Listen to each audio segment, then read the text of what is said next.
Good morning everyone, and welcome to the sunrise safari. And as you can see, our hyena den is still active in this area. So for those of you who don't know, my name is Jamie, and on camera today I have Jandre, and as always the dynamic duo in FC, Kirsty and Nikki. And we are sitting on Nkuhuma Private Game Reserve in the Sabi Sands, just enjoying this wonderful sighting of a nice early morning feeding with the 3 little hyena cubs that are in this area. So for those of you who might be joining us for the first time, this is a live safari. So what you are watching is what is happening in real life right here. And it is also interactive, so if you have any questions about what you're seeing or any comments that you'd like to tell us, please feel free to send them through on #SafariLive on Twitter, or email through to questions@wildearth.tv. And it is a nice warm morning here in the Sabi Sands. It is 13 degrees centigrade, which is around 56 degrees Fahrenheit. And it does definitely feel as though spring is in the air.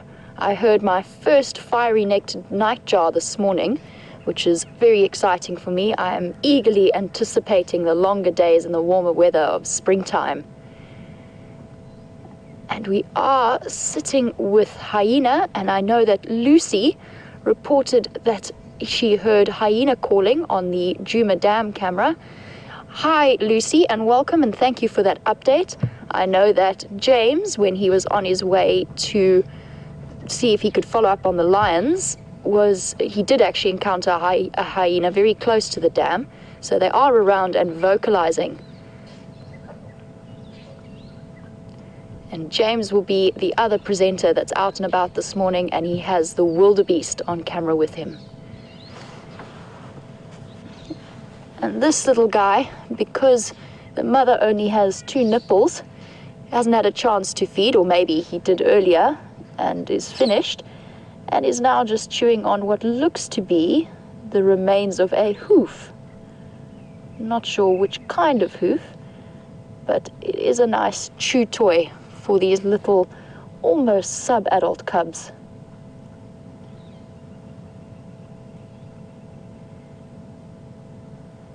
So my plan for this morning's drive will be to stay with these guys for a little bit longer, just see what they're up to, and also to see if we can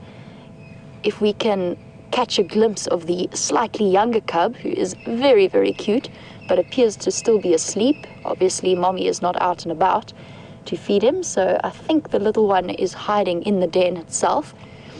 And for those of you who were watching the sunset safari yesterday, we did have a wonderful afternoon spent with Shadow and Sindile on a little steenbok kill. And I have heard reports that they have moved off Nkuhuma and into Arathusa. So we're going to be following up a little bit later on that, just to see what they're doing. And that hoof, to me, that he's chewing on, looks to be possibly something like a buffalo. It is a large hoof, so maybe buffalo, potentially something like a kudu.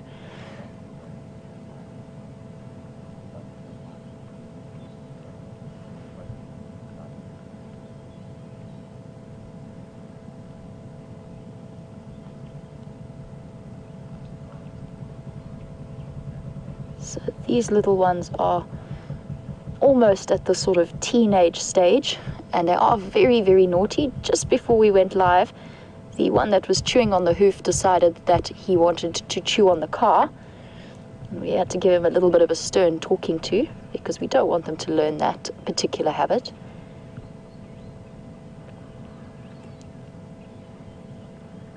And these 2 look very peaceful.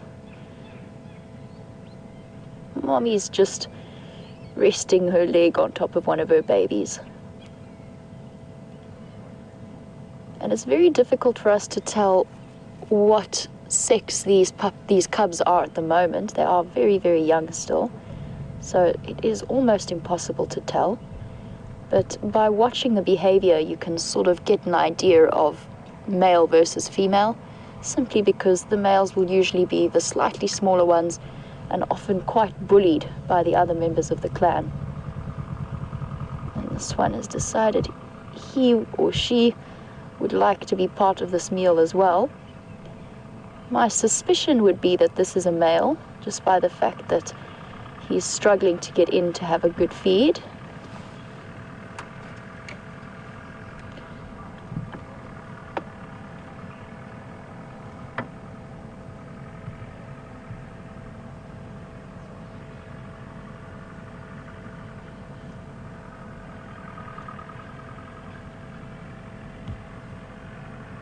Oh.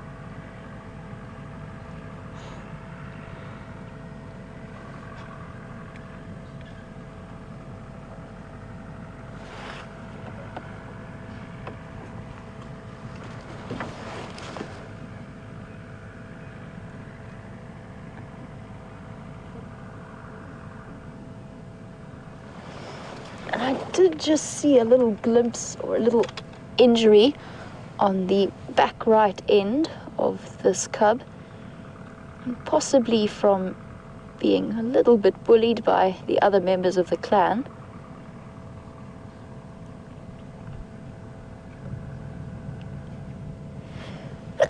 Oh, excuse me.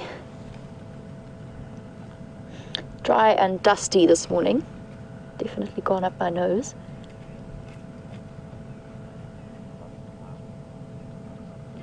The injury doesn't seem to be impeding him in any way. He's not limping or anything.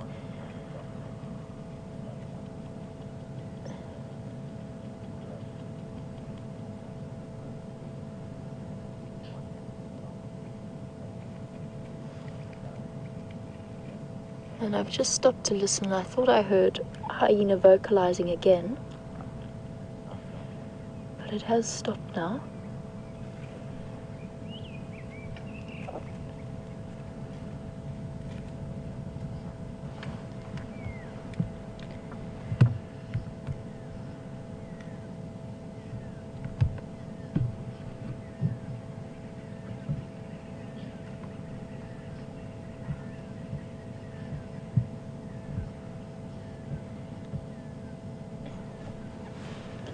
So just while I've been speculating about the sex of this cub and where it fits in this whole dynamic, Georgianne from Illinois has sent me some valuable updates.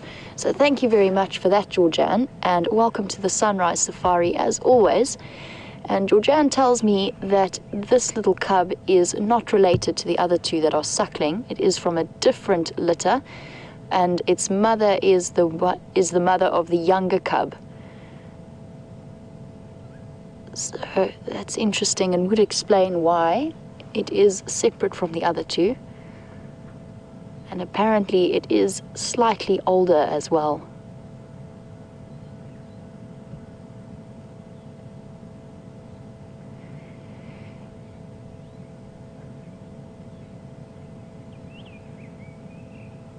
So generally the average, that does make sense in terms of fitting it in with the average number of cubs that a hyena will have. So usually it is about 2 or sometimes 1, and very often one young cub will not make it very far into life just because it's outcompeted by a sibling. I have, however, seen a litter of 3 cubs before, so it's not unheard of. But it does make more sense for it to be the 2 cubs on the right that are suckling part of one litter, and then this little cub is separate from that.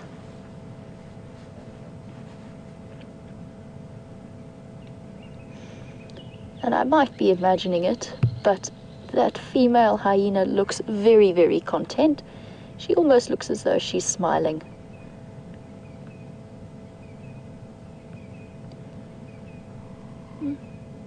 Just having a listen.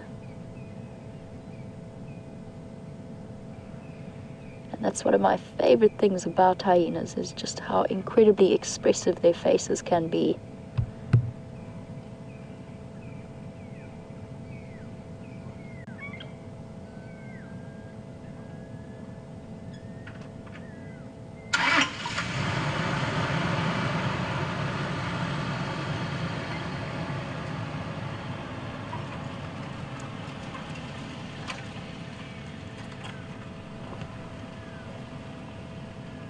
see those incredible ears just moving around like satellite dishes, just to make sure that she's interpreting the sounds from all directions so that she can keep her family safe and possibly hear the contact calls from the other clan members in this area.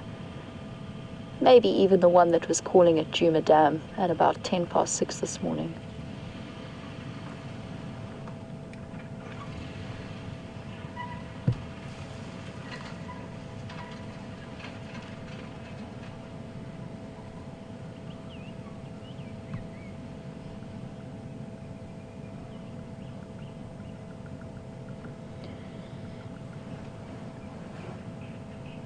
And John Boy has raised an interesting point, and one thing that I was wondering about, which was originally why I suspected or thought maybe that this cub was part of the same litter. And just a little bit earlier, when that cub was licking the face of the female, this little one on the left here, John Boy suggested that it looked like he was begging for milk, and I absolutely agree with you. I think it did look that way, and I have yet to see hyenas allosuckle. As far as I know, they generally don't, unlike lions, which will allow cubs from another female to feed at the same time as their own. As far as I know, and I've never seen it happen, generally spotted hyenas don't. You've got to be very careful about saying that, though, because there will always be exceptions to the rule. But it could well be that this little one is feeling hungry, and its natural instinct, especially if it's a male, is to act very submissive, which is what he did when he went up to lick that female. And maybe that was a way of begging for food. However, she wasn't really interested in displacing her own cubs to look after this little one.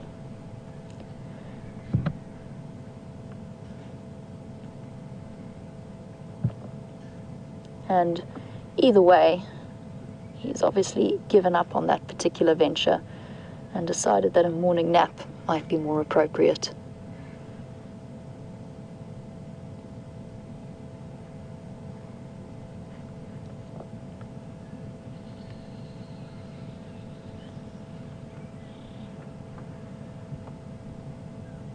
So a nice, peaceful way to start the morning.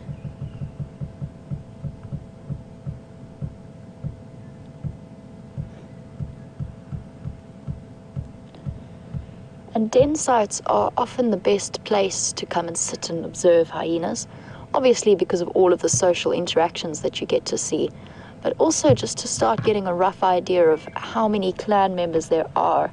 Because what will happen with hyenas or spotted hyenas is that often the clan members will go off separately or in small groups, go off hunting or moving around throughout the area, marking off their clan territory. So it can be very difficult to sort of get a rough number of how many individuals there are in the clan. However, if there is a nice big kill that one of them's made, they will start to vocalize, and they will often all gather together at the same kill. But they will also regularly, the females especially, will regularly visit the den sites.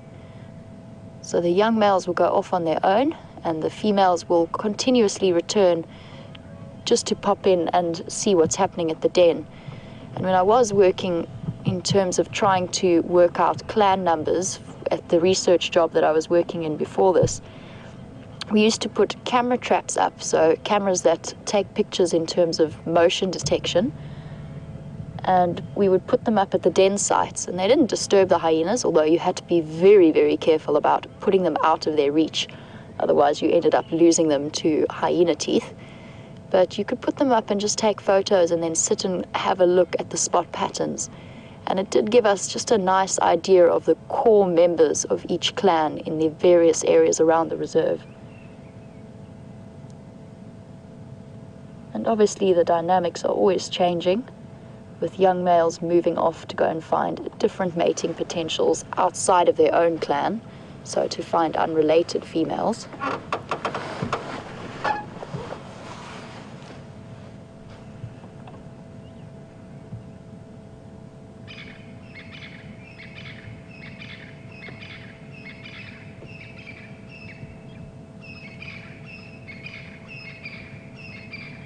And just some crested francolin announcing their presence in the morning.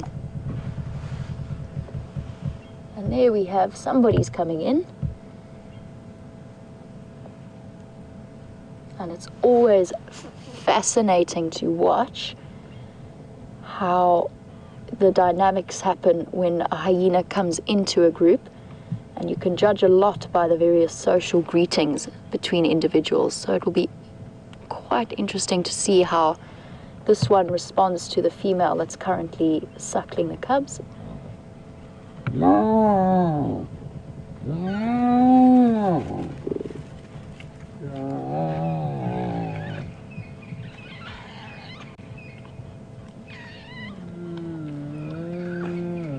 And almost instantly, we're given a very valuable insight into this dynamic. So the female that was suckling is very, very submissive to the one that's just come in, and immediately showing submissive behavior, sniffing the genitals.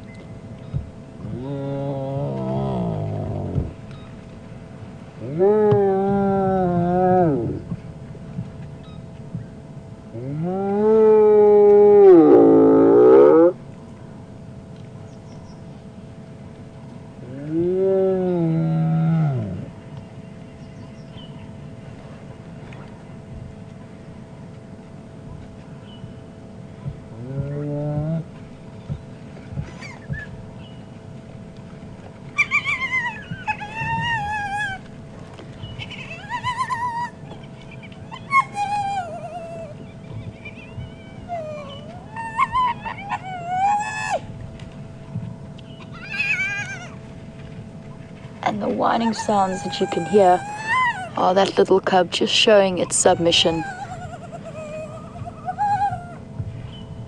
to that female.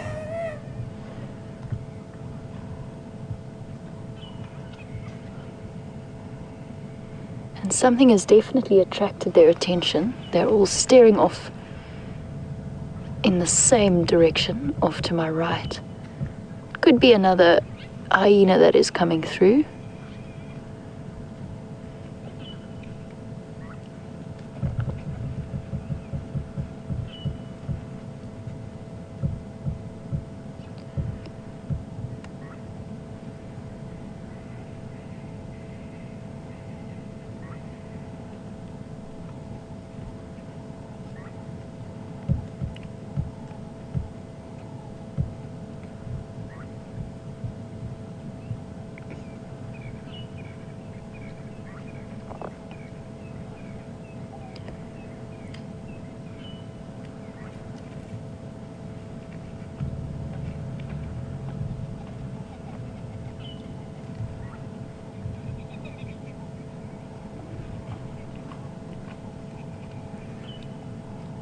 Now just trying to work out which individual has started suckling off in that direction.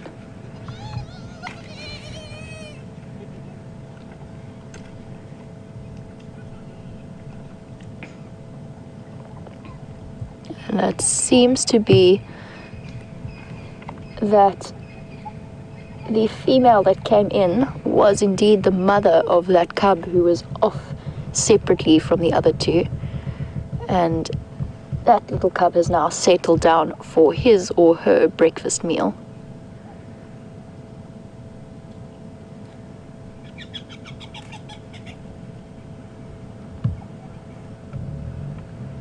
And the two females have settled down nicely with their respective cubs.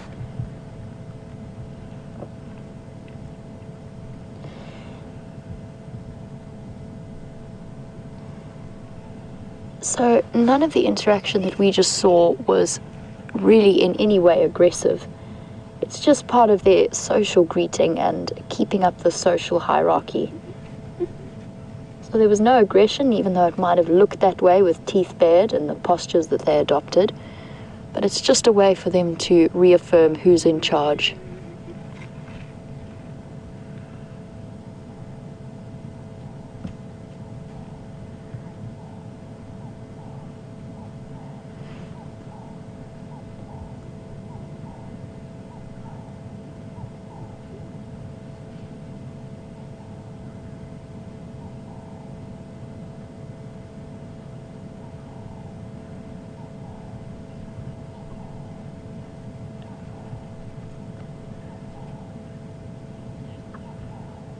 Really nice, contented morning pictures. You can see that little one's tongue there. Just helping to suckle and also to keep those sharp little teeth from biting onto the nipple too hard. And something has attracted this other female's attention, so she is up and about and investigating. I'm not sure what it is, but it could be another hyena coming to the den.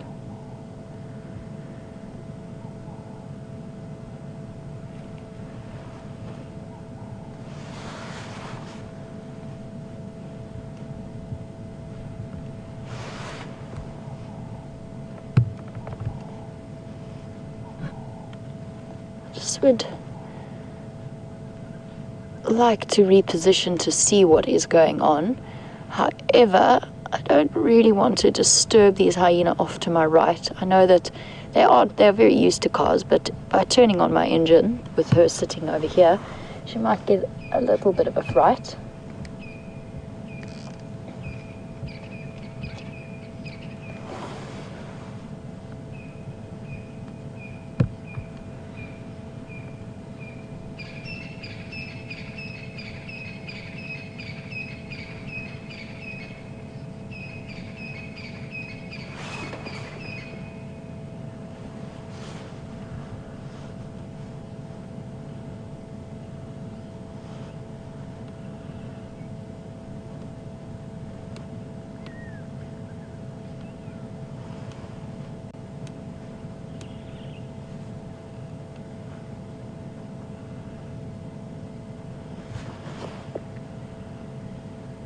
So in terms of interpreting all of these dynamics, some of our regular viewers have been incredibly helpful in that respect, so thank you for that.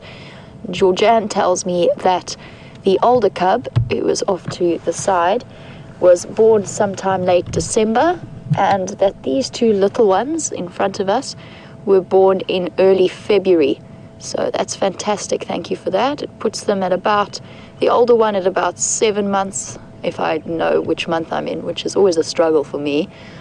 We are in July, yes. So it puts him at 7 months, and then the other two at 5 months, which is interesting just to see the difference in size, which isn't all that big at the moment. They do seem to be a very similar size.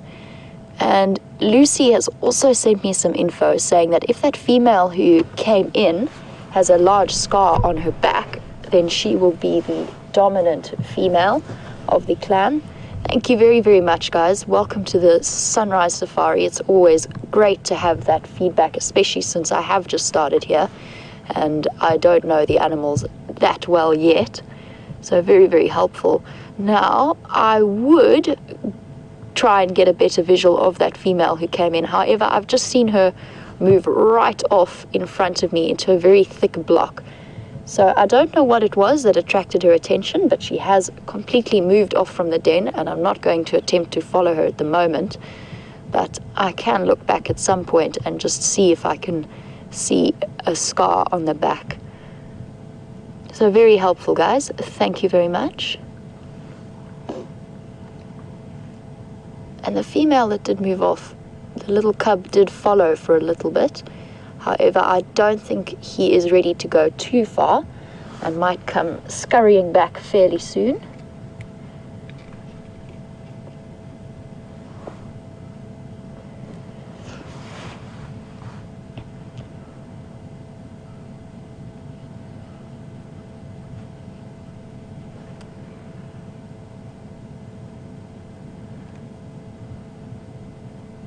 So we do have a wonderfully contented scene over here.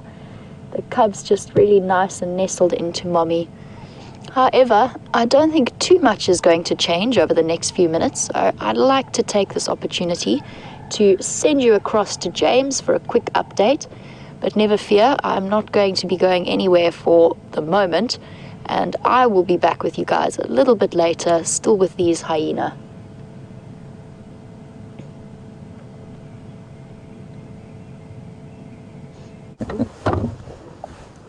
Hello everybody on the Twitterverse, the Interverse and whatever verse you happen to find yourselves on this Cheltenham morning.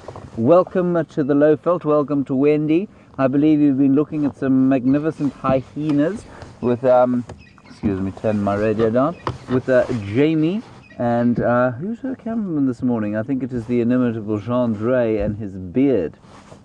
We have Viam on the back today. And my name is James Hendry with a D, not just a R. Difficult to get, I know. And we, at the moment, have seen, actually, we've had a really good morning so far. We've seen impala, we've seen kudu, we've seen waterbuck, we've seen duiker, we've seen one hyena, we've seen a hornbill, and we've seen a couple of drongos. Nothing much in the way of big game. Oh, we've also seen some nyala. Nothing much in the way of big game. But we have come to the far east of the reserve to try and find some lions. The Nkuhuma pride was found in and around this area yesterday. And so what we're trying to do here is pick up on their tracks. We've done the entire northern boundary, we've done the entire eastern boundary, and we're now sort of moving into the reserve to around where they used to be. Okay? And basically the plan is we've stopped to listen a little bit. We did have reports from somebody that the Matimba males were heading this way, so quite a lot potentially happening here. One doesn't want to give any guarantees, of course, given the unpredictable nature of the bush and the wilderness. So, welcome to it. Remember, we love to hear from you. We love to hear your questions, your comments. Hashtag Safari Live, questions at wildearth.tv, or if you're capable of using extrasensory perception, just send through whatever questions you have to me and I shall answer them. Right, let's get to it.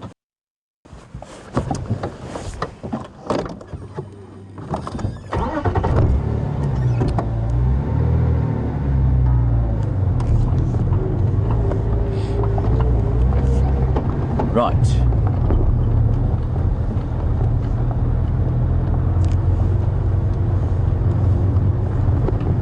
So quite a few mammal species that we've seen.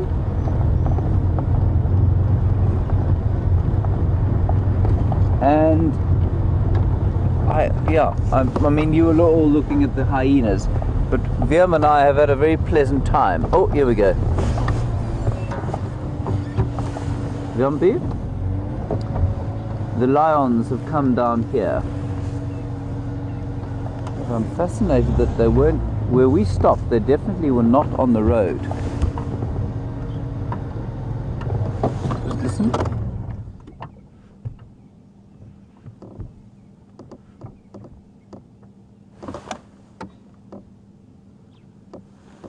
No, nothing, but they're definitely on the road here. I'm not sure where they could be going. They weren't on the road down there where we first stopped.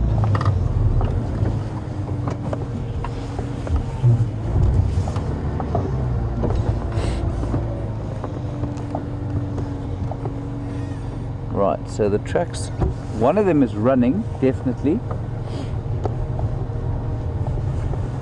Just keep an eye on there, Vium.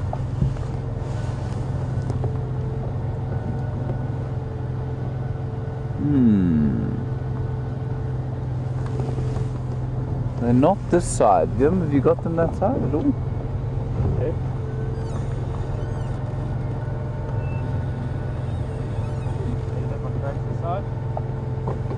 Right, so now the trick is to find where they went off the road.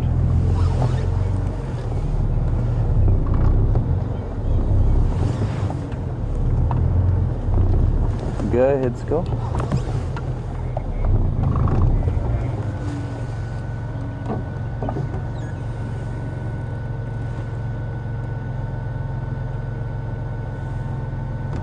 Okay, copy, thanks. Alright, we're going to go back across to Jamie now. I'm going to try and figure out where these tracks are going, and then we'll come back and I'll tell you what we found, if we found anything. Enjoy the hyenas, and I'll see you just now. Craig, I did have tracks here on Drakensberger Junction. So guys, welcome back. And while James is out figuring out exactly what's happening with those lions and where they've gone, we are still with this very contented family scene in front of us.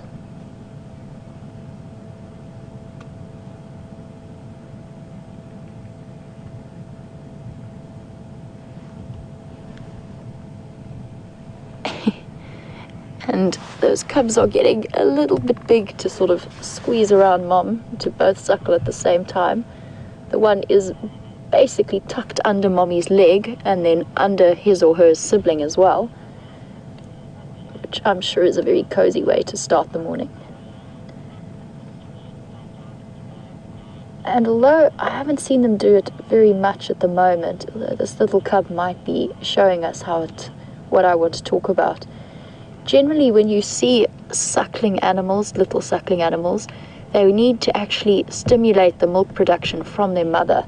So if those of you who have pet cats have ever seen your cat knead with its paws, so opening and closing, and just pressing it into something whenever they're feeling particularly comfortable, that's a throwback to when they were kittens and suckling, and they use that motion just to stimulate the milk production from the mother. And it's interesting to watch in things like hyenas and lion cubs and leopard cubs. They will all do it in the same way. But it is even more interesting to watch in a baby animal, something like a baby rhino or a baby buffalo. And you actually start to feel quite sorry for the mother, especially as the calves start to approach sort of a year old and they're still suckling, but they've got a little bit of a horn coming through. And they actually headbutt their mom fairly hard to get that milk flowing. And you do start to see a bit of irritation from the mothers as they do. But these guys don't seem to be having too much trouble. And hyena milk is probably some of the most nutritious milk that you can find in the bush. It is very, very high in protein. And that's partly as a result of the incredible large size and testosterone levels of the females. It just allows them to produce really rich milk.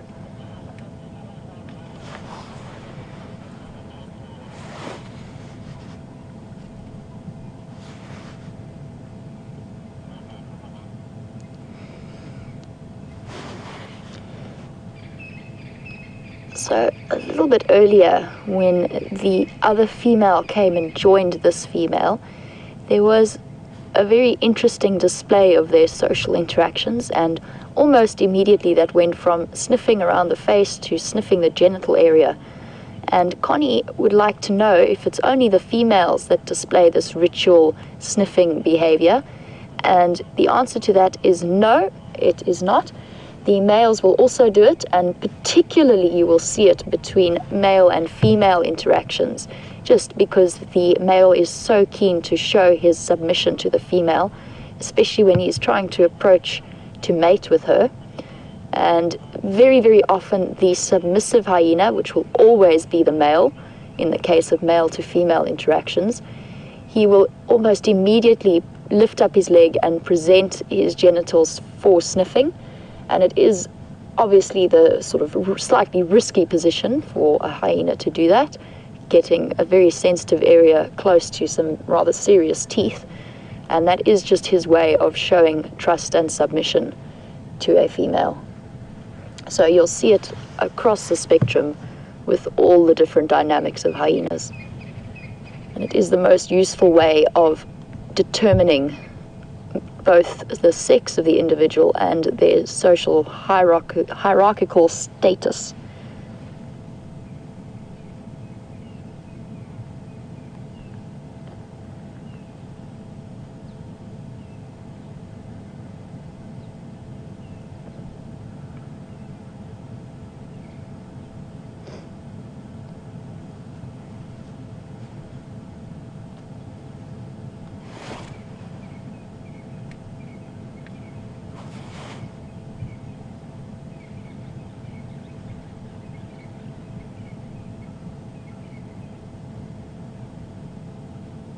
So while we've got these little cubs suckling at about 5 months old, and thank you for that information, Georgianne, And we had the other cub also attempting to suckle at 7 months old. Joyce would like to know at which age they stop suckling and start moving completely to a solid food base. Now, I'm not entirely sure of the exact moment that that transition will happen, but I would say it would be somewhere around the year mark. So these little guys do have the teeth and digestive systems that would be capable of dealing with small amounts of meat at the moment. However, they will still be very heavily reliant on their mothers for the next few months. And I think probably the complete transition from still suckling a little bit to having absolutely no milk and a purely meat-based diet will be potentially around the year mark. I could stand corrected on that, but that is sort of what I've observed and understand it to be.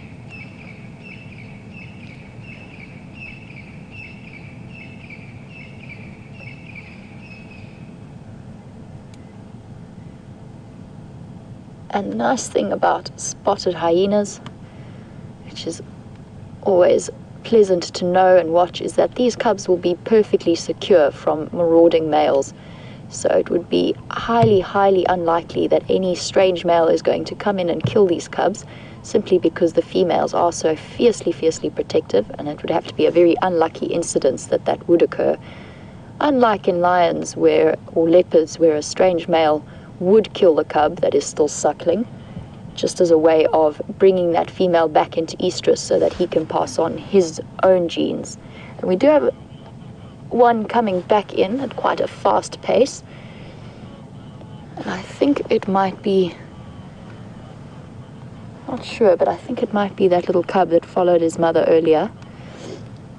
We potentially won't be able to see him from the angle that you are at. He is tucked in just over the left side of my shoulder, so I shall move my head out of the way so you can get a better view.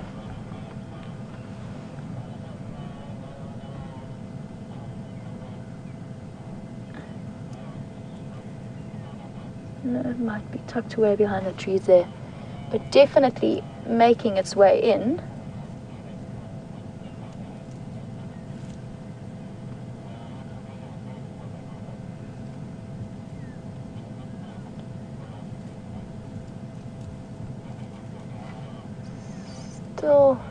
Here we go, it's coming through now.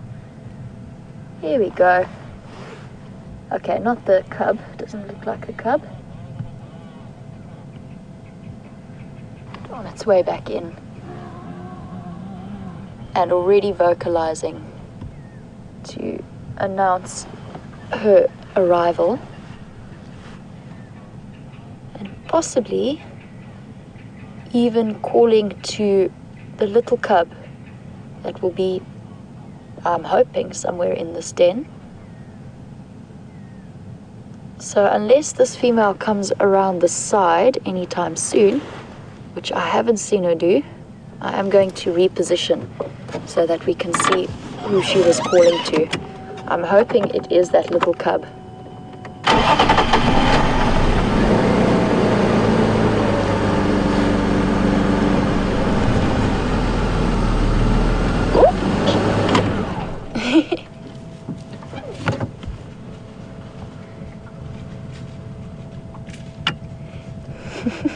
So that female has run off into the distance, and the two cubs jumped up, not because I was moving my car, but because the starling actually gave them a fright. But there goes that female off again on another mission. So I'm not sure what exactly is happening. Might be something exciting on the go. And there is a very brave starling that is moving across the ground in front of them, and that is actually what gave the cubs the fright just now.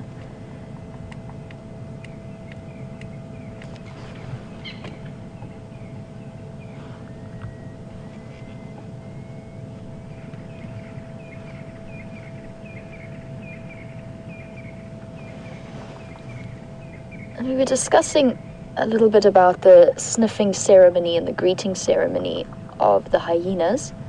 This is a very brave starling. just picking up some scraps of grass seeds around the den. And Dylan wanted to know if an alpha female would ever bite the genitals of a male that's presented itself to her, or an individual that she didn't approve of. And the answer is potentially yes, probably not seriously, because that individual is displaying very submissive behavior, so there would be no reason for her to do it in a serious attack in any way, or a real sign of aggression. But a little nip is possible, just to keep that particular individual in its place. However, I don't think it happens very often, because that kind of greeting ceremony is well entrenched as part of their social dynamics, and it doesn't really work if there's no trust involved.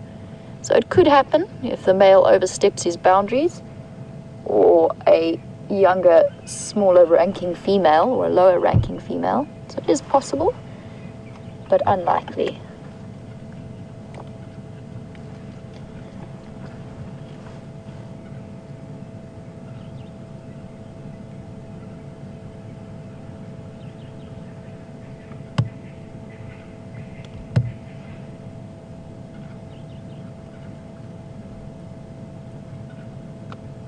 And it is heating up quite nicely at the moment, and we were just chatting a little bit earlier about my excitement as to the imminent arrival of spring, and Maggie would like to know if that means that the animals are going to mate more, or if they mate at any time of the year, and how that all works.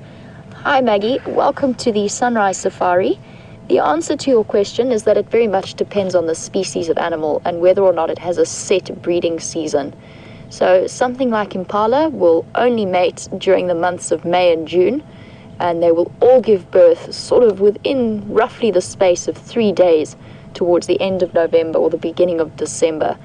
And those times of the year vary slightly depending on where you are in the country, but they will have a set breeding time. And then something like a zebra or a giraffe, now they do not have set breeding periods, and what you will see is that there will be a peak of births in and around the rainy season, so there will be more animals born around that time. So the animals that give birth will have been mating sort of, in the case of zebra, probably 11 months before the rainy season. For giraffes, slightly longer, so around the end of the dry season they'll start mating. But that again can happen at any time of the year. It's just that the birth rate peaks or gets a bit higher in the rainy season, which makes sense because it's resource dependent. Now, for something like any of the predators around here, they do not have a set breeding season. So the lions can give birth at any time or will be mating at any time, and the same for spotted hyenas. However, what you will notice is that there is some level of synchronization in terms of the social predators.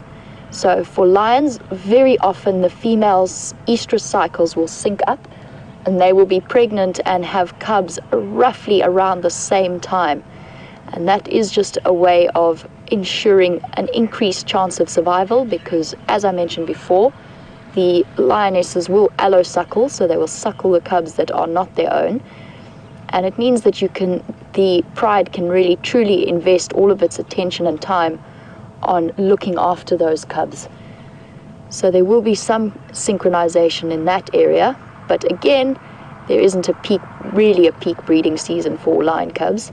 And spotted hyenas will also sync up, and you'll often find that several females, as we have here, have cubs of just a couple of months apart around a den site. And again, although they don't allosuckle, it is just a way of ensuring that the clan's attention is focused around a den and looking after those little cubs while they are growing up. Something like a leopard, however, will simply breed at potentially any time of the year. So a female that does not have a cub, that is not suckling or lactating, will be able to breed at any time.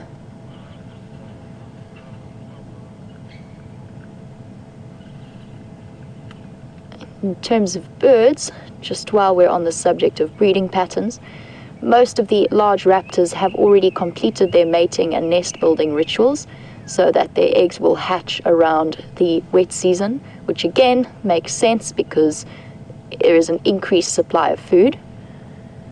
So that is the situation with birds. And then some of the smaller migrants and so on there will be an increase of mating behavior and courtship behavior in springtime.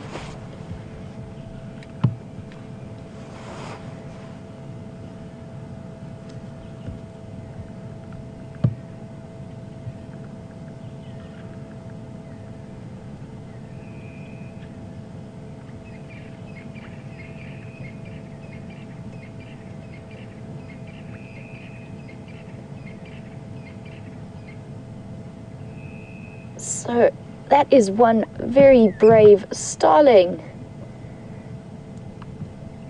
And it can obviously tell that the hyenas are relaxed and not all that concerned. We can see that that female barely even opened an eyelid to observe that starling coming right up close. And I've seen that behavior even with a jackal and a suckling female. She let the jackal come right up to the den. And just while we've got this lovely view of the female's head and her incredibly contented expression, Sherry wanted to know what those white patches are on this female's head.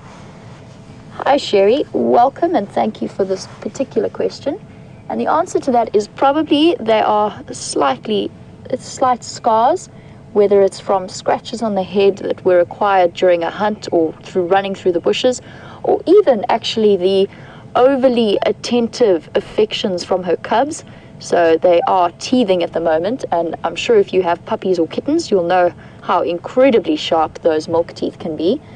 And hyena cubs, when they play, are not all that gentle, so they might have broken the skin on that female and made those white patches that look like a little bit like scars. What you will also find with an older female like this is they do start to lose their hair and go slightly bald, especially around the head area. And that becomes more and more pronounced as they grow older and their spots actually start to fade out. So this is not a young female, and I did notice she is quite large.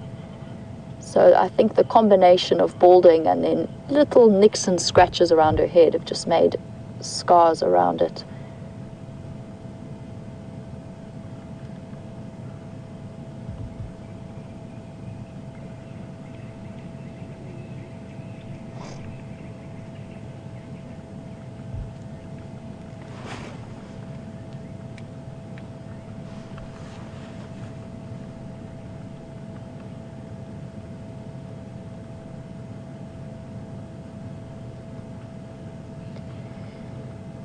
So a little bit earlier, when that other female came in, we got some great vocalizations from these guys, and some of them sounded a lot like the deep growls, but the cub in particular was making a sort of an almost a giggling sound. And that brings us to Les's question, who would like to know what a laughing hyena is. And Les, that is what is sometimes a sort of a colloquial name that is given to the spotted hyena, just because they have such an incredible vocal range of the various sounds that they make. And they will often giggle, especially very, very noticeable around a kill. And you can actually pinpoint almost exactly where they are when they've made a kill, because the clan will gather and start to make these giggling sounds.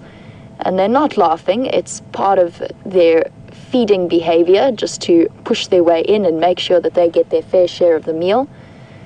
But that is what people are talking about when they refer to them as a laughing hyena.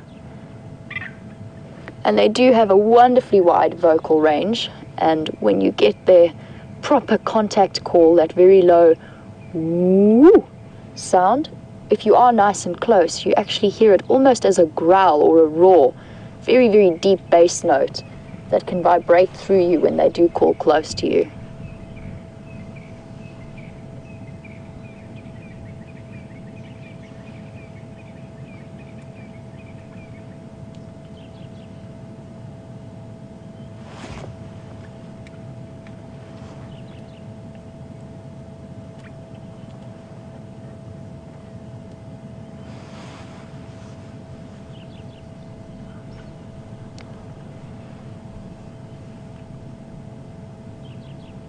I'm sure you are all wondering what James is up to, and just to keep you in the loop and up to date, he is still on foot tracking the lions through the bush. He hasn't had any luck so far, but we will keep you updated whenever he does find something to show you. But he is out and about on foot.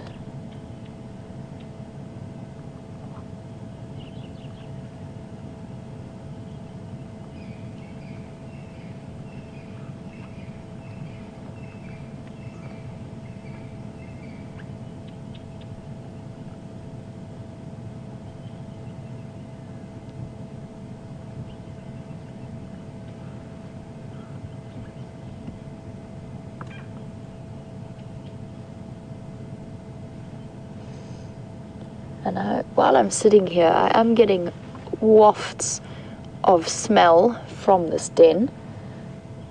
So it's not a terrible smell. It is sort of similar to a wet, dirty dog kind of scent. And I haven't seen much in the way of bones or anything around the den. There's a little bit. I mean, the cub was chewing on a hoof earlier, but generally they don't drag carcasses back to the den site too often. And what we will start to see is, as the longer the hyenas stay here, the stronger the smell will be, and the more parasites and flies will start to gather around the den. And once that sort of reaches a certain point, these guys will move to a different den site and start all over again. And I'm not sure when that is going to happen. I couldn't give you an exact time. My guess would be fairly soon, but that is a guess. I know that there was some speculation as to whether they'd moved already, so I was very happy to see them here this morning.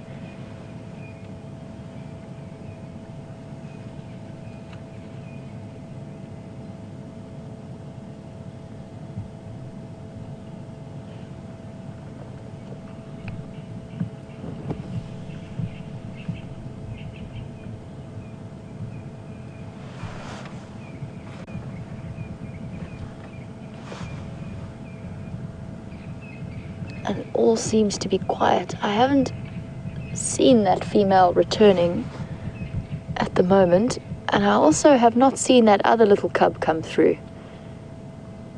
So I'm not sure where that one has gone. Possibly snuck in round the back of the termite mound while I wasn't looking, and into the den.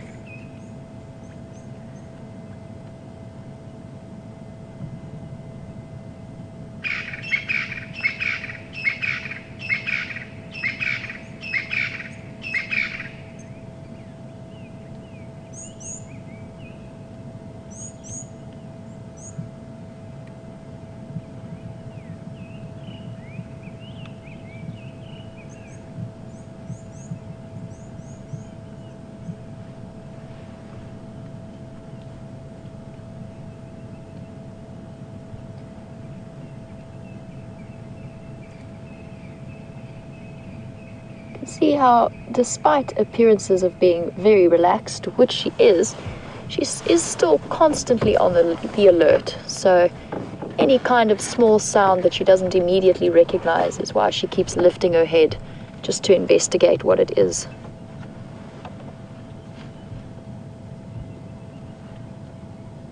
And you'll see even in her sleep every now and again the ears will twitch and turn around.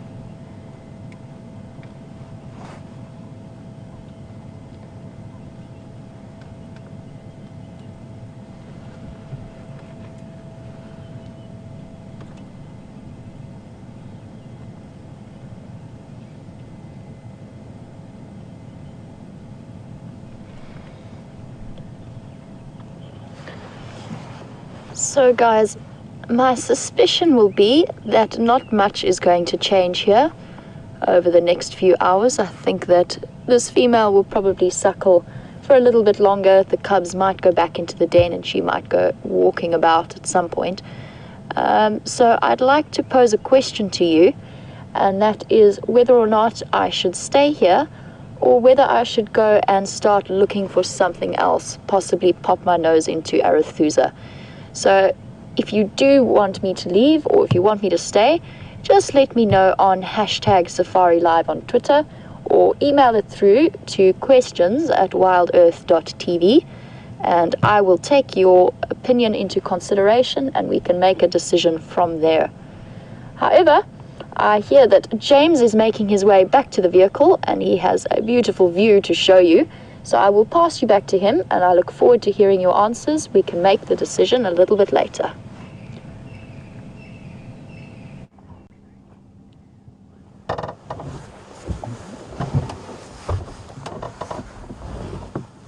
Hello everybody. Sorry to drag you away from the hyenas, which I believe are being particularly entertaining at the moment. I'm just giving you a quick update and showing you the magnificent sun. Well, I'm not showing you the magnificent sun. That is, of course, Vium on camera that's doing that. I am just here to try and interpret what he's seeing. And it's fairly self-explanatory, really.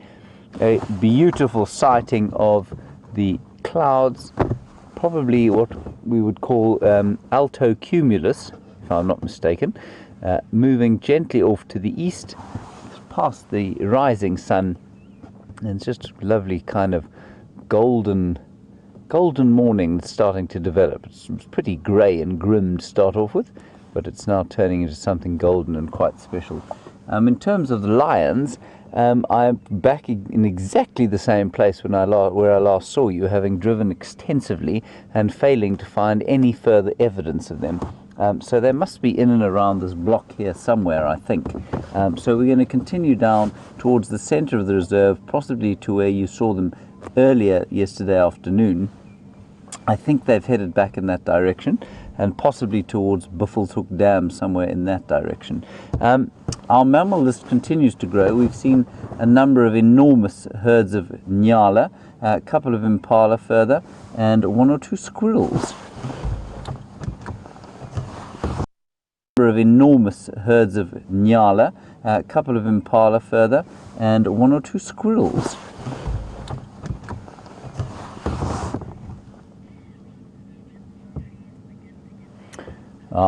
An interesting question from Bear. I think Bear? Bear, you want to know when are the trees, James Bear, when are the trees going to get their new leaves? James Bear, I'm not really sure. Well, no, I am pretty sure. The first thing that's going to happen, and this will happen probably very late August, early September, is that the knobthorn trees will get their flowers. They'll start to get a very kind of pale white yellow flower that will it fills this whole area with a really very subtle sweet scent. It's a lovely, lovely thing to see, and that's the first sort of sign of spring coming. Then some of the acacias will start to shoot their leaves a little bit after that, and the marulas as well. And slowly the combretum trees or the bush willows will start to do the same thing, and they can all do that probably with the reserves of groundwater and the water in their roots.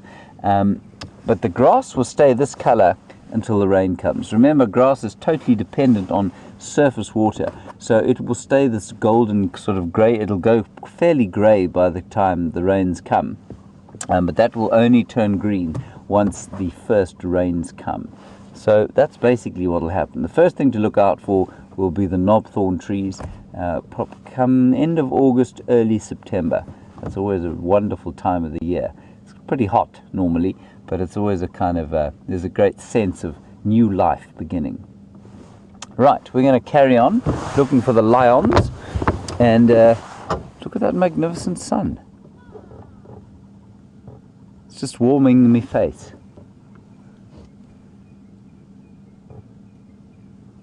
Franklin's calling as the sun comes out. Also, while I was walking around here just now trying to find the tracks, I did have a scimitarbill calling, and they make a lovely call.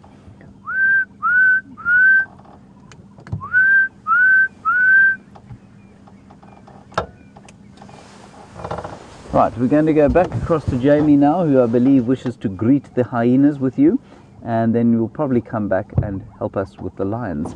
So please do come back and help us with the lion tracking. VM and I are proving particularly inadept at it at the moment. See you just now.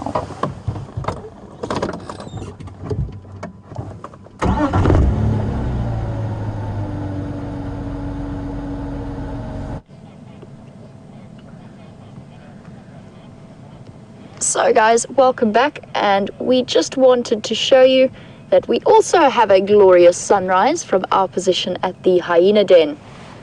And the votes are in, so thank you for letting me know what you guys want. And apparently most of you are, as much as you love watching the hyenas, would actually like to go and look for something else, which is fair enough, and I share your view. I don't think much is going to change over here. However, we just wanted to bring you back one last time to show you that beautiful sky and to just say goodbye to this wonderful little family scene that is happening here. So we will say goodbye to you guys for now, little hyenas. Have a fantastic morning and be safe. And thank you for keeping us so entertained for our first few minutes this morning. Now I hear that James needs some help with his lion tracking, so I just wanted to bring you across quickly to say goodbye. So for now, I'm going to send you back to James, go and help him find some lions, and I will head off towards Arathusa, and I'll keep you updated, and I'll see you just a little bit later.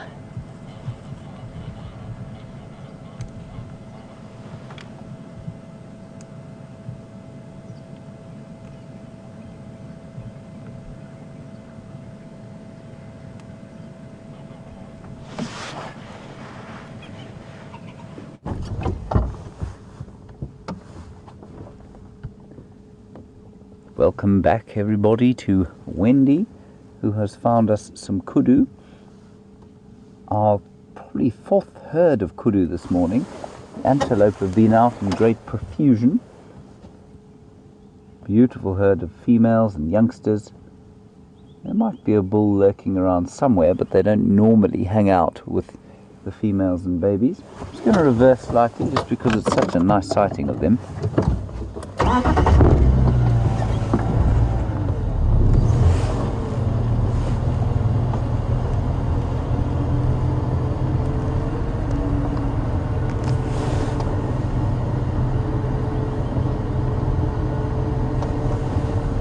Go. Beautiful cow, that.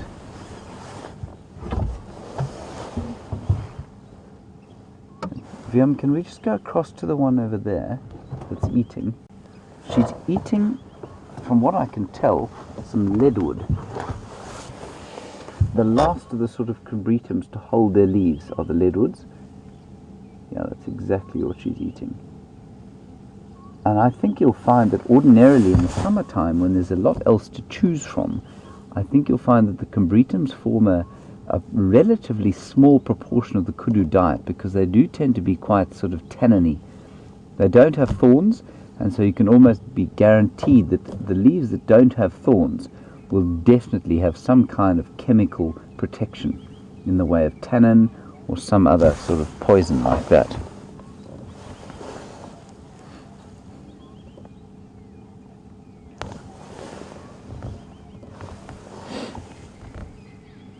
There's a young male there.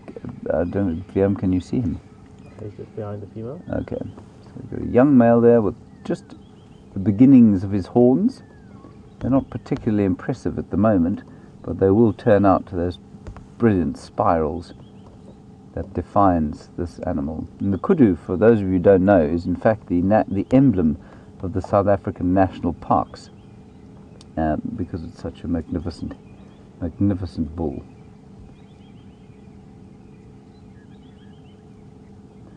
And the 2 rand coin, which is one of our coins, our pieces of money, which seems to devalue by the minute. It's worth about 2 pence, I think, and about 40 US cents.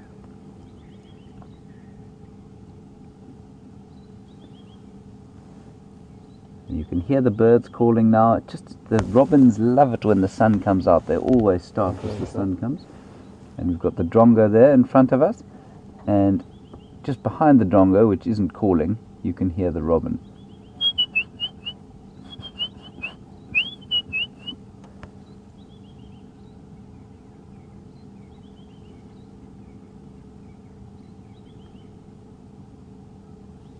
Beautiful morning.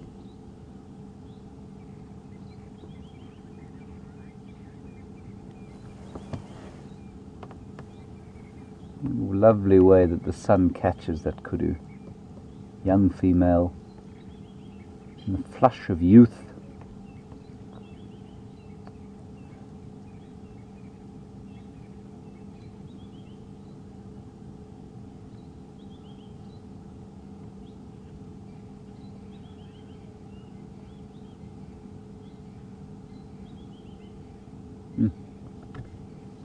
Really is turning into a rather special little morning.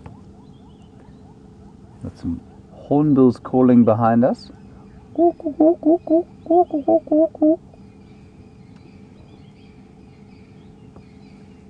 And always at this time of the day you can hear the crested francolin call echoing through the woodland.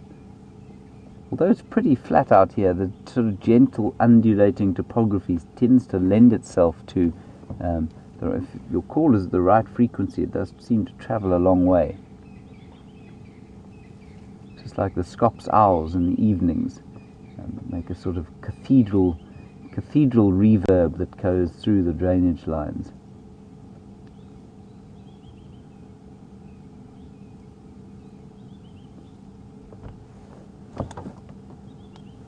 All right, we're going to carry on, continue and see if we can't find the lion tracks. Scott is also out trying to help us find them, and he's just gone on to, he's headed on to, where did he head on to? Oh yes, he headed off to Bethelshoek Dam and checked there, and they aren't there. So they must be in and around this area somewhere.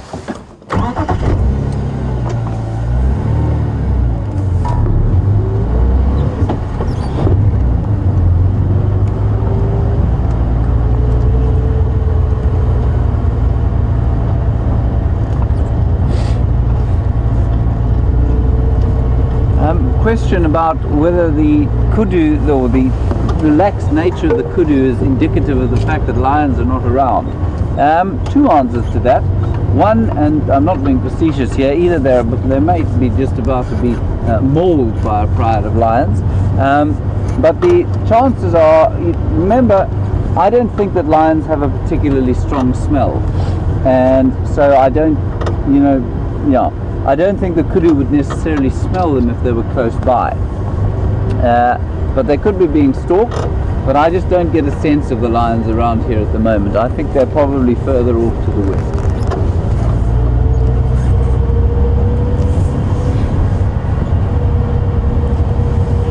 So we'll keep on the trail. Well, we'll try and find the trail first.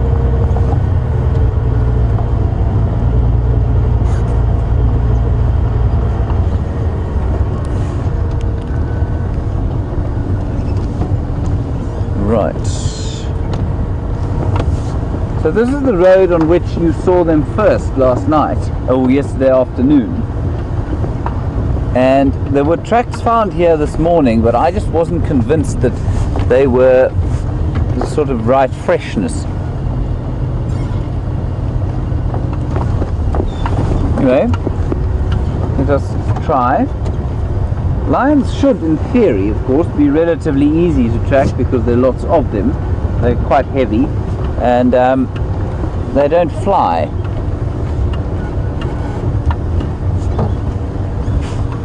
Ah, there is a track.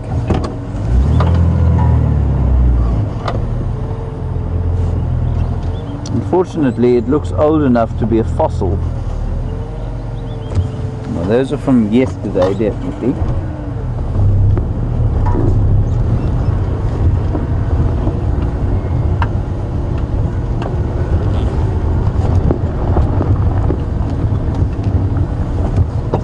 A couple more going down the road this way.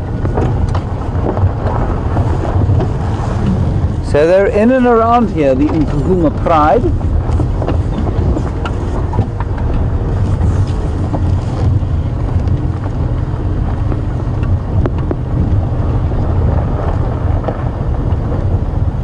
Coming down the road here, I'm afraid they do look a little bit old.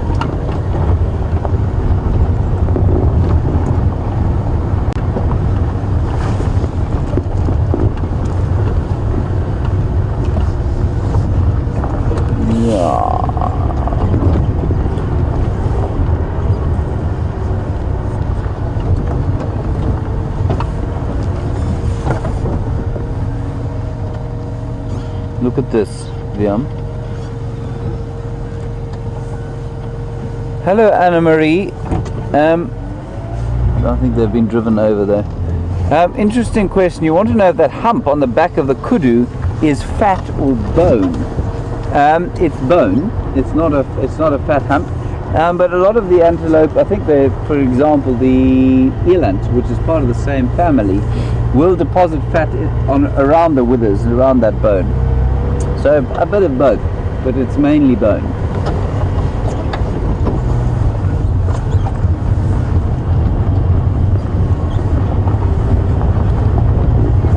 So we have got tracks on the road now, but again, they don't look particularly fresh. And when I say fresh, what I'm looking for is definition. So how defined are they? It wasn't particularly windy yesterday, so wind wouldn't necessarily have obliterated fresh tracks. And also the more obvious sign and the less sort of intuitive sign is, has something else walked over them? So have doves stood on them? If doves have stood on them, then you know they must be from last night sometime, because the doves are not around during the day. Or perhaps the civet has walked on top of them, and our civet is active only late at night, so that would have made them even before, so perhaps early yesterday evening. And these ones just don't look very defined. They look pretty washed out, like the sand is sort of caved in onto them.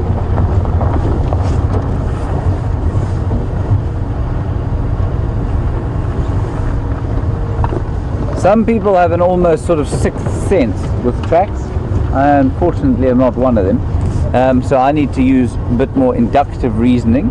But some of the guys I've worked with, like the great Elvis Nkuhuma of Ngala, is just has a sort of sixth sense about how fresh things are and where they're moving. They sort of track in a very intuitive fashion. This is where they were yesterday. That's the warriors. Okay. That crash was meant to check the road. Yeah. It was not there. They weren't there. Okay. So these tracks that we've seen today are probably from last night. Liam says that this is where the animals were yesterday evening, and they weren't on the road there that last night. So I know that one of the rangers did drive up and down here yesterday evening after Scott had left them.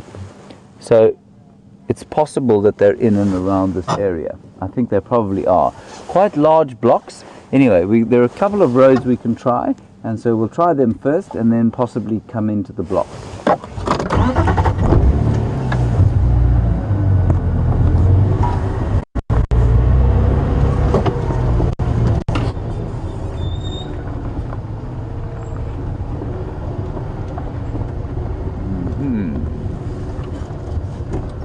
Yeah, no tracks here now. Now, of course, the big danger while you're looking at tracks is to not look around you. And on one or two occasions, Liam and I have been watching the road with great enthusiasm. And suddenly the tracks have disappeared off the road.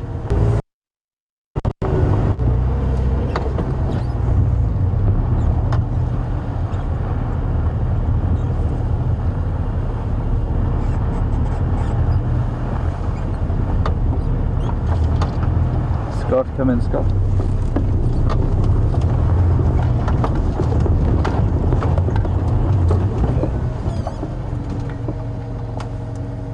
Right, copy that, I'm on my way. Alright, everybody, Scott has managed to find the lions. They have come from where we just saw those tracks. They've headed across onto a road, basically just where we turned left. They were just further on from there. So we're going to turn around. I'm going to drive at a great speed. I think we're going to pop across to, okay, apparently you are going to stay with me. Right, we're going to drive at quite a speed, hold on tight, and here we go.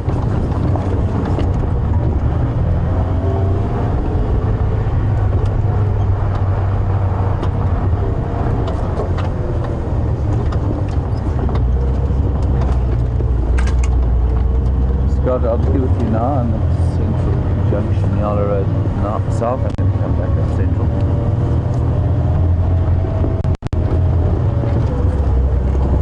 Apparently they are moving, so we do need to go quite fast. So hold on. Don't spill your coffee or your drink or whatever it is you happen to be enjoying at the moment.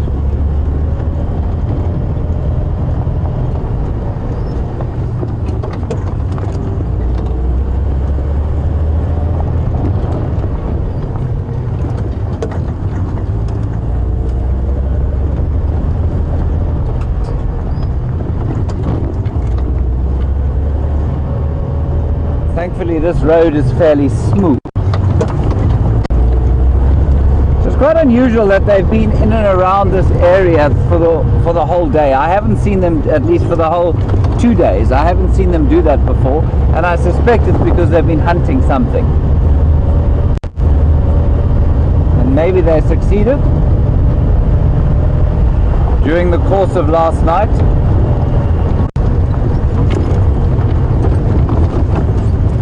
Oh dear. Bad news, everybody. It sounds like they've crossed east out of the reserve. Sorry, just got to confirm they've crossed east.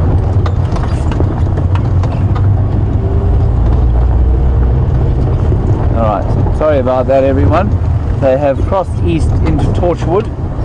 We'll go and find where they crossed and just try and tell the story of where they moved and how they moved there.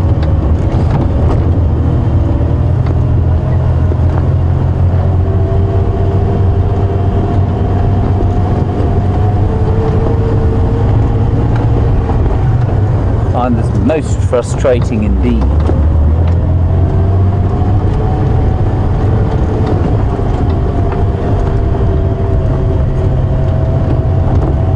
So we turned down there and they were found just up here. In fact, they were found basically right here.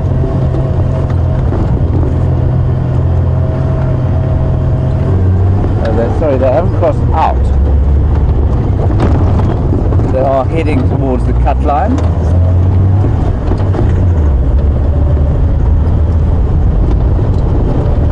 Probably I'm going on to cheetah cut line now.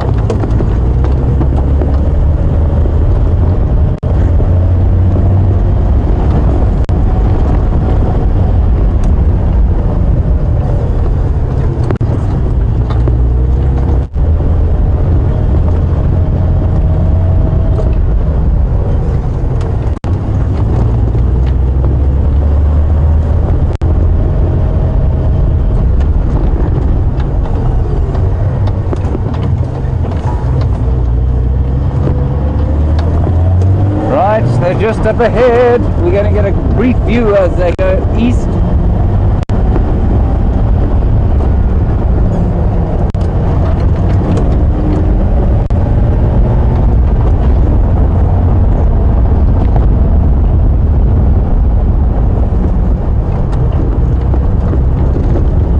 So you can see the Land Rover just up ahead, and the lions are about to pop out through here.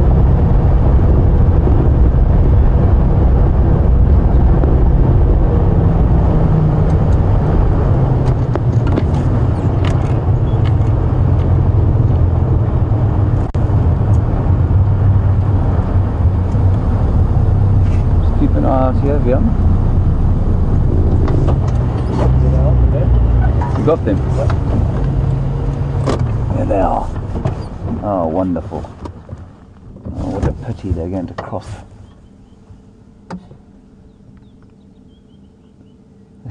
They seem to be on the stalk for something, smelling on the ground.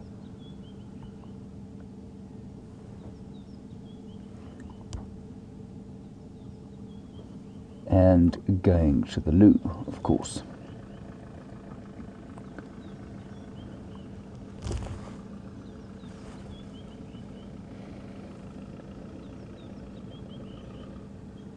What a lovely sight for the morning.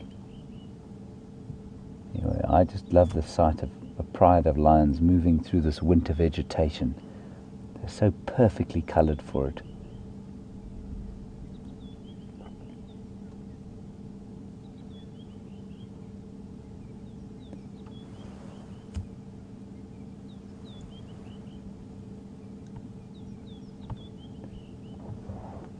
I don't think it doesn't look to me like they ate last night. They don't look particularly full.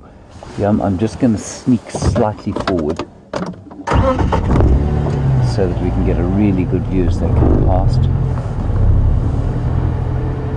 More of them coming through the bush there.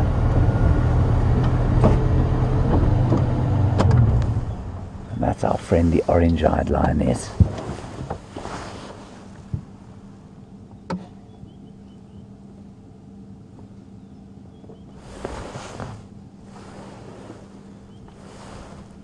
Just try and listen to their footfalls as they hit the ground.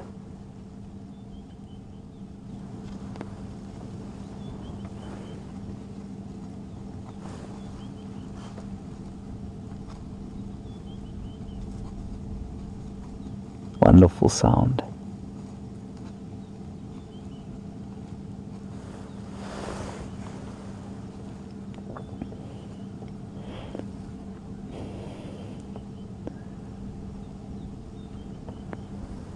Now apparently one of them looks fairly pregnant, and I actually thought, here comes Junior, I actually thought that the other day when I saw them. Look at them just beautifully kind of emerging from the bush like this.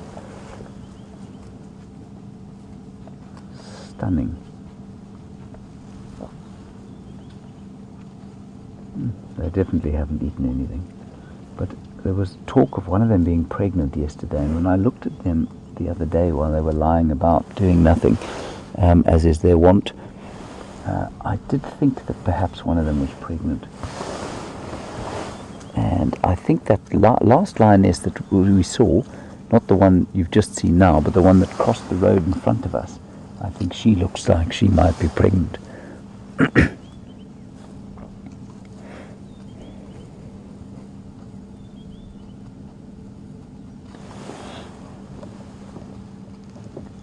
Oof, this youngster doesn't look great.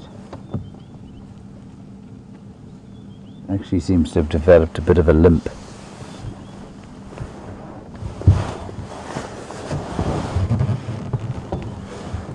The sad thing of that, of course, is that if she is injured, they won't wait for her. She will have to keep up or she will perish. Now look at them just disappear through this woodland. You can just see one or two of them in the far distance, and we'll just stay with them and just watch as they disappear. Oh, there we go. Bit of playful behavior. Nice to see. Some claw sharpening.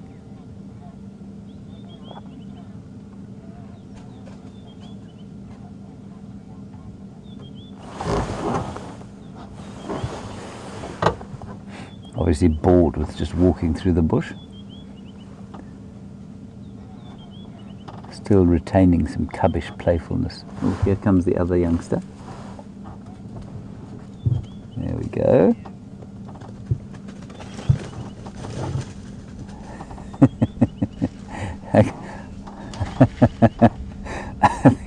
I think maybe my assessment of injury was incorrect. That's wonderful to see. It is amazing how cats do tend to start to get. They tend to get ropey. I'm just going to go a little bit forward. Scott says we can still see them from where he's sitting, but how the cats get very ropey if they don't eat, and they often look a lot less healthy than they really are. Thank you, Scott.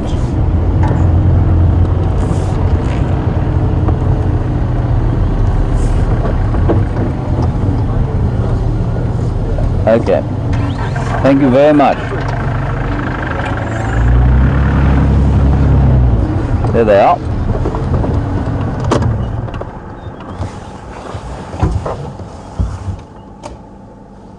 Disappearing down the road. That's quite a quintessential sort of African scene, a pride moving off into the distance.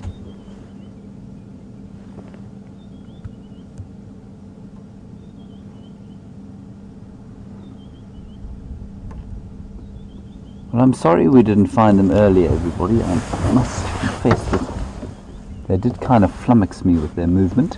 They did a big sort of arcing circle and then came back this way, which is not particularly usual.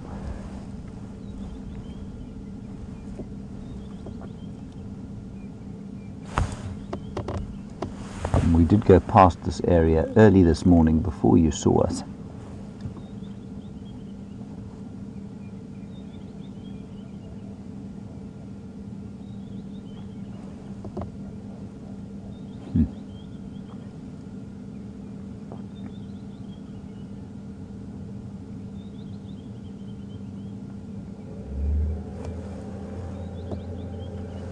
I don't know if you managed to hear their footfalls as they were walking across the road and through the grass. You can just hear their kind of it's a distinctive sound if you've heard it before.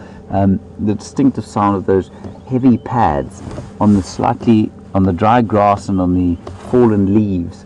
Really kind of soft shuffling sound that only a pride of lions makes. Doesn't sound the same when it's a hoofed animal moving through the stuff. And especially the sound of a pad, quite a heavy pad on the dust. Wonderful sound. Right, well that was the Nkuhuma Pride, I'm afraid. Saturday's Nkuhuma Pride sighting seems to be over. We're going to head off towards Buffelshoek Dam and see if anything's come down to drink there. It's not warming up much today. It's quite a chilly morning. I think there's a bit of a front in the area, and that's why it's not warming up. So those lions will probably keep moving for a while yet.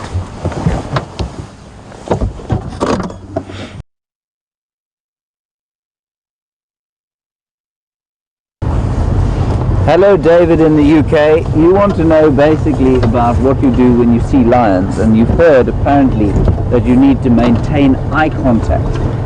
David, I have looked long and hard into the eyes of a lion, and I've seen very little behind them. I think they tell you to maintain eye contact, not so much because you need to maintain eye contact like with a dog, for example. It's simply a case of maintaining contact of where they all are. I certainly haven't read that maintaining eye contact with a lion is a particularly effective way of deterring any kind of attack, and I've certainly done it myself, and I really don't think it makes a huge difference. And your worry was that if you do have to keep eye contact, how do you do it if there's more than one of them? David, I wouldn't worry about looking for the eyes. If you find a whole lot of lions on foot, just make sure you know where they all are, and then back off a bit slowly. But it definitely does not work in the same way that it does with the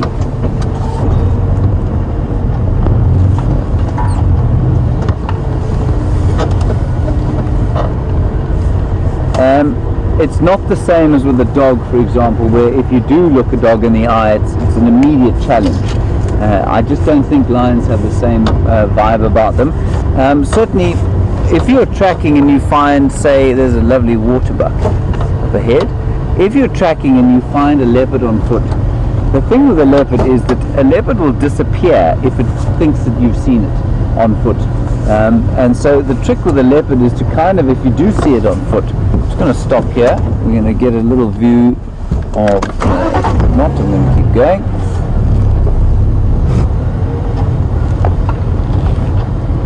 David, I will try and explain this to you as soon as I've stopped.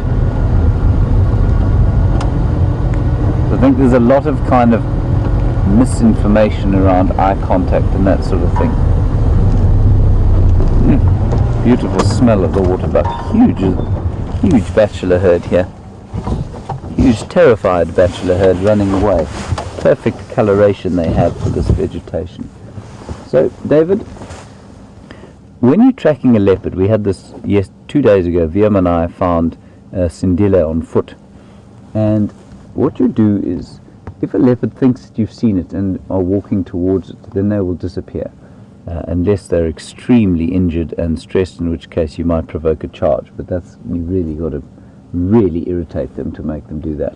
So Viam and I saw Sindile having a bit of a fight. That's nice. And so we pretended not to see him. I saw him, and then I said to Viam, through the side of my mouth, and we looked, and we saw him looking at us from the termite mound and crouching down. And so we didn't look directly at him. mainly because we didn't want him to go away. Now when you're tracking a lion, or tracking lions, and you spot them and they're looking at you, you do want them to know that you've seen them, but you don't want to keep going. Normally what they will do is get up and run away, the lions will. But with a lion, the chances of being charged, I guess, are a little higher than they are with a leopard. And so you want the lions to know that you've seen them. You want to stand up tall and big so that the lions see you as the predator you are, and then you back off slowly. But maintaining this eye contact thing that people are fascinated with, I think is largely nonsense when it comes to the cats.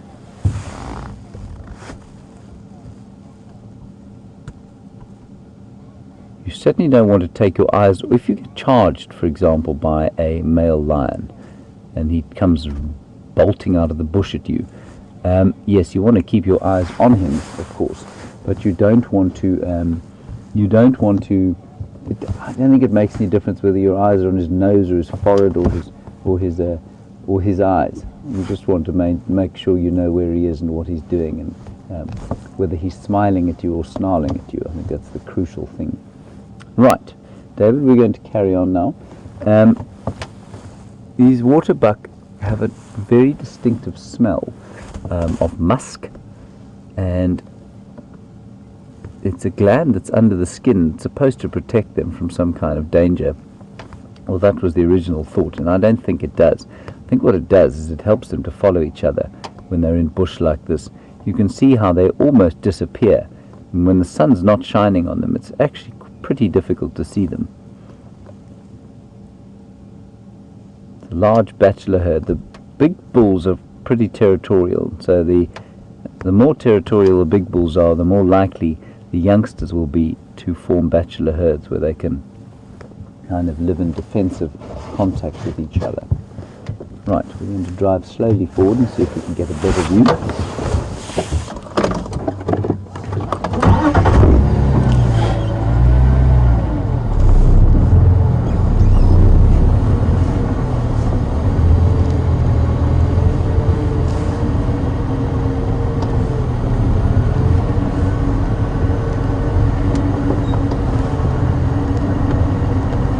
There are 2 or 3 cows there as well. It's a really nice herd. You don't often see them like this, but they're pretty skittish. Come on, chaps, don't worry. These are Viam's favourite antelope because he says he'd like to get out and give them a hug, especially in the winter time, and you can see why. They're a beautiful kind of furriness to them. Yeah, now they're relaxing. Magnificent horns they have.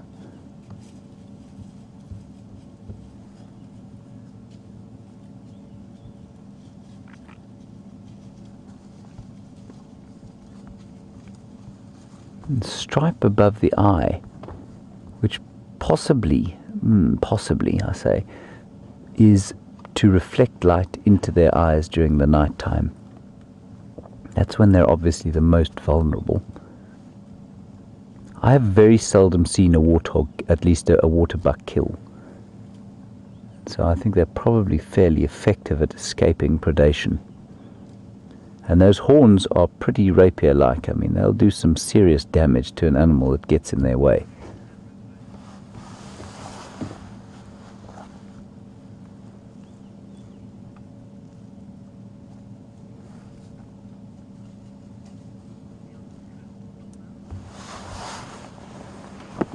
Grazing away, and you can see they don't seem to have lost too much condition as the dry season has progressed. They're predominantly grazers, and so they won't find this time of year particularly easy.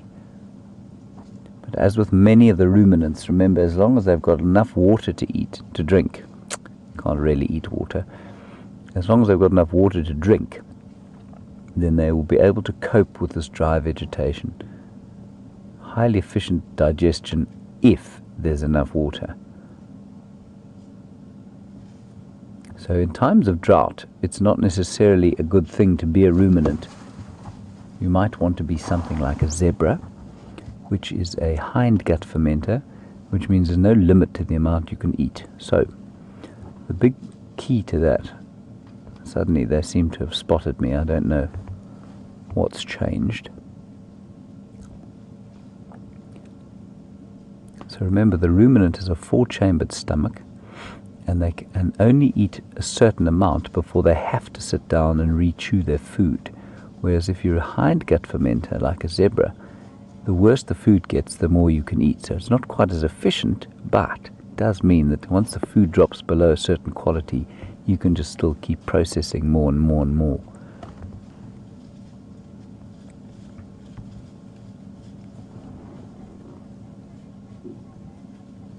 Very lovely waterbuck sighting. I haven't had one like this here.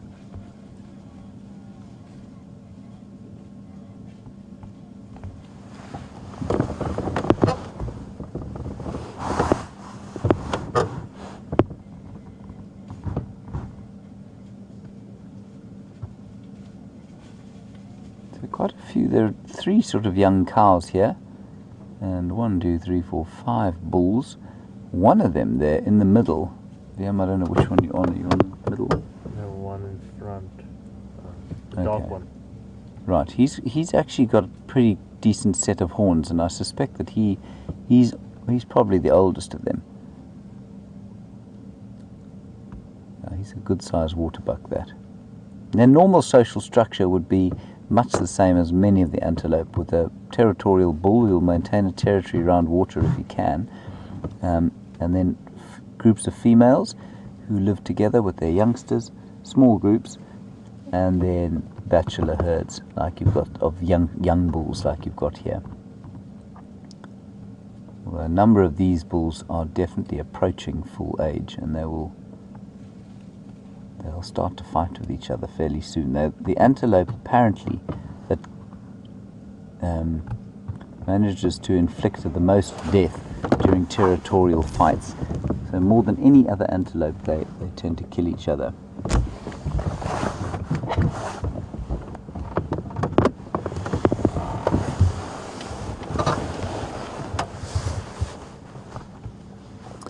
So Jay from Dorking on Twitter, a nice question about the thick coat, and I see you've noticed it, like VM has noticed it, because he likes, of course, too. Just listening quickly. No, nothing. Sorry. Jay, much like VM, you've noticed the thick, luxuriant coat of the waterbuck, and you want to know why they've got such a thick coat. Probably 2 reasons, Jay. One is that it's winter, and so it looks a lot thicker than it does normally. But that said, in summer it is quite thick. And I suspect what the thick coat does is it gives them protection if they do run into water. You know, in areas where there is a lot of water, that's their principal sort of defensive mechanism. They'll run into water if they are chased by animals, and that's at least by predators, and that's where they get that. That's where they get their name from, waterbuck. Their close relatives, the lechwe, live virtually in the water, and so they also have pretty thick coats like this, so that it's an adaptation for water. I also wonder if there isn't an element of, having that much loose skin and fur is probably also quite an effective way of escaping a predator if it does actually get hold of you. So I think those are probably the 2 reasons for it. But it is unusually thick and long for an area that develops the kind of heat that we get here.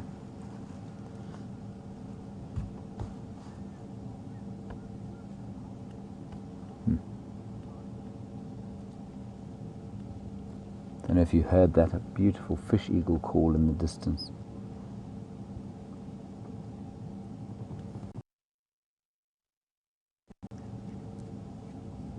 I don't think you did. I think it was very quiet, way in the distance. Lovely call of Africa, slightly cliched, but it's still a wonderful call.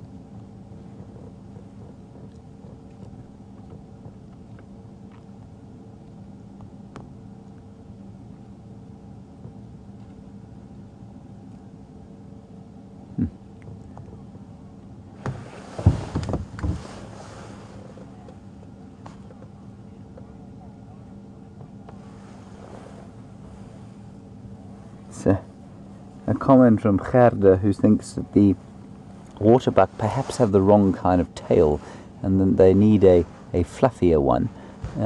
Yes, Gerda, maybe. I suspect also, you know what, I'm just thinking about now that you talk about the tail, I'm thinking back to the fur question and why it's so thick. I think you'll probably find also that it's an adaptation to escaping ticks and other ectoparasites that might get to the skin and cause disease. And that tail, remember, the point of the tail a lot of the time is to get rid of flies and other parasites as they try to penetrate the skin and drink the blood and spread their disease as they tend to do. All right, let us carry on towards Buffelshoek Dam and see if there is anything knocking about there.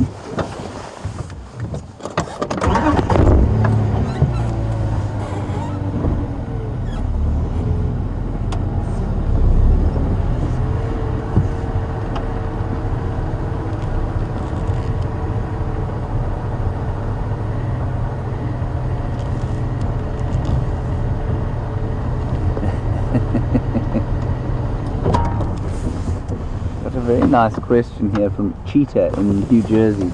Cheetah, I'm not sure if we've heard from you before, but you've given a very succinct description of what you perceive to be lion behavior, and I'm afraid I agree with you pretty much wholeheartedly. You say, do lions basically walk around, kill the odd thing, eat, walk around a bit more, mate every so often, give birth, have babies?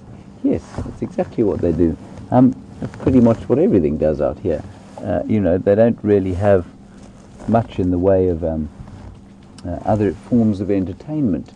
They socialize a little bit, I suppose, but they don't tend to go into banking or law like we would. But that's exactly what they do. Remember, the main function, if we're talking in evolutionary terms of animals out here, is to pass on their genes. And so mating forms a huge part of that. And if you want to mate, well, then you need to be strong enough, and so you need to eat. And in lions' case, that involves quite a lot of sleeping as well, because they, all the cats, all the carnivores need to sleep quite a lot because they don't have a lot of fat in the diet, and so to produce energy to move around is quite difficult for them. Unlike the herbivores, which also kind of walk around a bit, eat a bit, sleep a bit, and then mate a bit. That's basically what they do too. But they can move around a lot more because there's a lot more carbohydrate in the diet, and so there's a lot more sugar. They can move around a bit more. Their limiting nutrient is protein, and so that's why they have to keep eating and eating and eating and eating and try and make as much protein as they can from the grass and the bacteria in the gut that they can. So nice question from New Jersey there. Thank you, Cheetah. If you are new, welcome. And please keep sending through your comments and your questions. And to anybody else who's perhaps a first-time viewer, questions to #SafariLive on Twitter or questions@wildearth.tv if you're on the email. We love to hear from you. You're welcome to ask anything you like. Remember, well, within reason, of course, but we do like to hear your questions, and there are no stupid questions, and I may give the odd stupid answer, but I don't do that on purpose. Right, carry on towards the dam.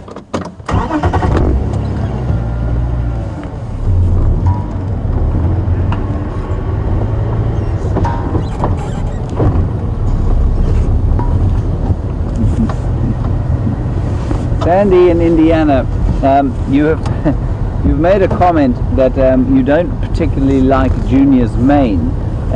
Now, I know there are a few people on Twitter who get fairly offended if the good name of Junior is besmirched in any way. But Sandy, fear not. As you correctly surmise, his mane will fill out. He's exactly like a teenage human at the moment, where there's a kind of wispy beard that will eventually turn into a full beard, and he will turn into, I suspect, I think he's the offspring of one of the Matimbas, and so he will eventually have a magnificent mane like they do, all things being equal. But that will only happen when he's about 6, that his mane will turn into something as magnificent as that. And he's just over 3 at the moment, and so yeah, I mean, he'll start to look more like a sort of quintessential male lion at about 4 and a half, but about 6 he'll have that big full mane, and it'll keep getting fuller until he's about 8 or so, and then it will remain as long as he eats enough and maintains dominance. it will maintain until he starts to kind of lose condition. But Sandy, don't worry, his wispy teenage mane will become something impressive.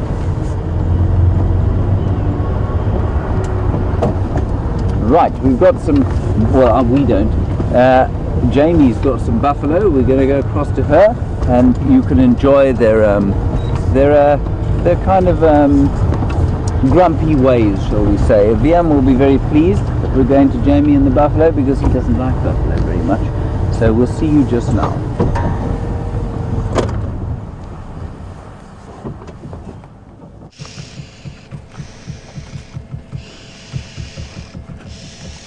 So guys, welcome back, and I'm so glad that you did manage to at least see the Nkuhumas briefly before they disappeared off.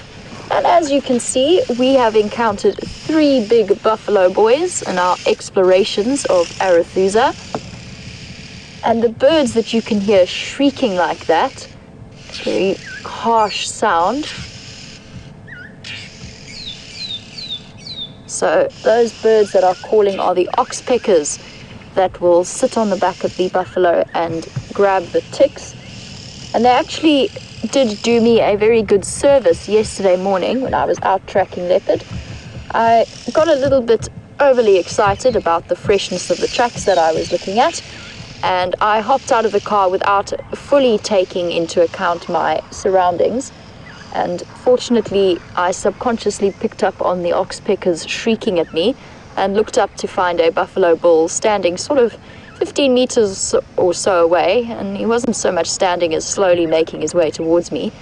So I was very grateful for the oxpeckers' casual warning that perhaps I should lift my head up away from tracking, as they did do me a great service. Because these are animals that are not to be trifled with. They can be somewhat aggressive on occasion, and you don't really want to be on the receiving end of those horns, especially not with 800 kilograms, or roughly 1,700 pounds worth of weight behind it.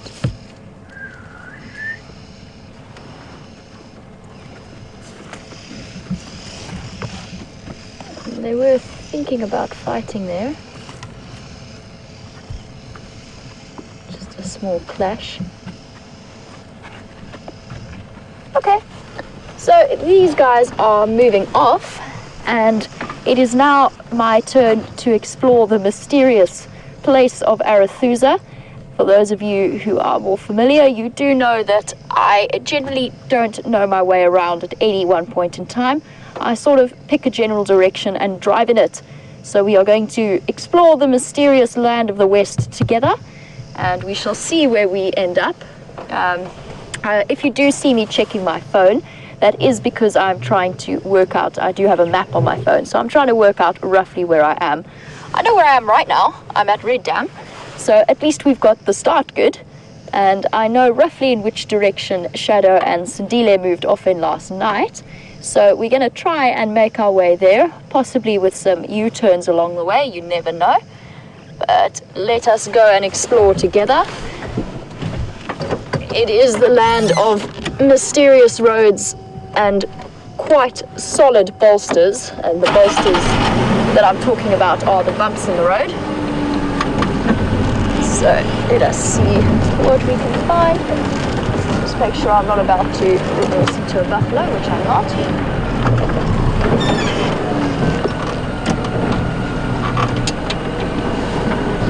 And I'm also going to shift my car into low range so that I can chat to you as I drive. So the lions crossed out of our boundaries, and when I did eventually manage to get some communication with the Arethusa guide in this area, I discovered that the wild dogs moved very briefly through Arethusa and then crossed into Mala Mala.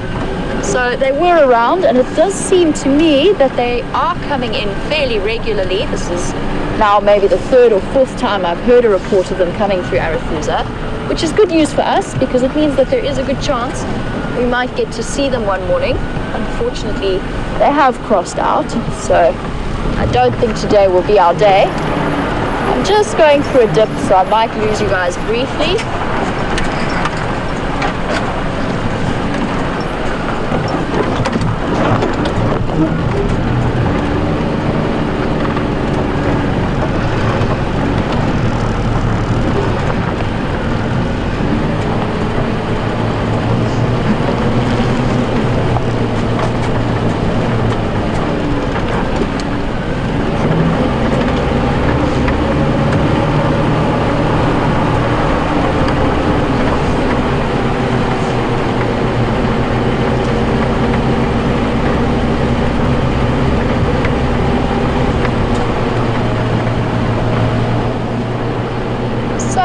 While we are driving along and just looking for signs of shadow and sindile, Angie has a question about ticks and Lyme disease in this area.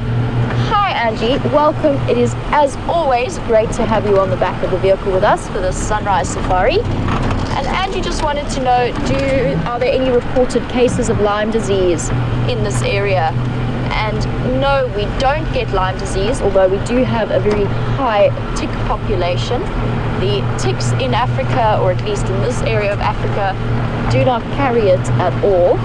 So what they do carry is a different thing that's known colloquially as tick bite fever, more unlucky than most. I, for one, have never had it. I've always been very fortunate, which is seriously lucky considering the number of tick bites that I have had in my life. I would definitely say somewhere well over 1,000 or so tick bites. So the ticks that pass on this disease, it's not nearly as serious as Lyme disease. And if you do get it treated, you will do a quick course of low-level antibiotics. You will be fine very, very quickly. But you just feel like you feel like you have really nasty flu, feel very under the weather, your lymph glands all swell up, and you just feel generally hugely uncomfortable with a very high temperature. So not as serious as Lyme disease, doesn't have the same serious repercussions, but it is something that must be treated by a doctor. So if you do travel to Africa and you come back and you're starting to feel a little bit under the weather, sort of about maybe 3 or so weeks after your visit, then just let your doctor know where you've been and what you've been up to, and they will be able to treat it very, very quickly. When I was sitting at the dam, I thought I heard an elephant. However, it was a bit tricky to actually judge the direction that it was in, but we sort of think it was around here. I haven't picked up anything yet though.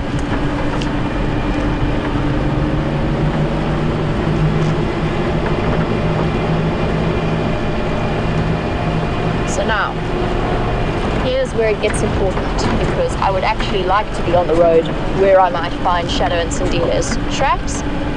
So if you bear with me for 1 second, I shall get my map out, because this is where I always get confused. So I'm here, and I want to be there. Cool. It might have been easier than I thought it was.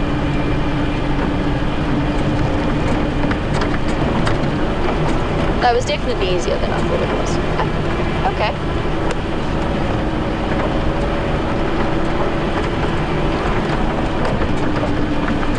So the reports that I got from last night was that this was the area that they were traveling in and the rough direction. I just want to check a little bit more carefully for tracks. So what I might do is loop this block and just see maybe if we can pick up on their tracks on the road to the right. But they were sort of walking between these two blocks, so I'll have to do a little bit of a loop and see what I can collect or what information I can find.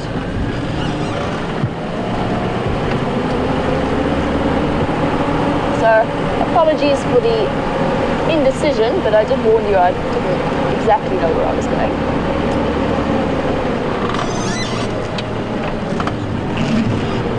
somewhere here.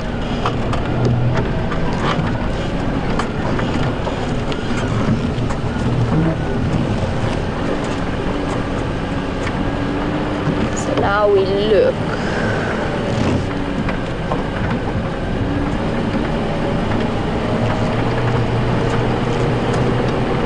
It's always difficult to gauge exactly how far a leopard is going to choose to walk. Now, from what I've observed with Shadow and Sindile, they haven't tended to move too far away from the general area that I've been seeing them in. But that being said, they might have decided to go all the way to Arathusa Dam for a bit of a drink. So you never know.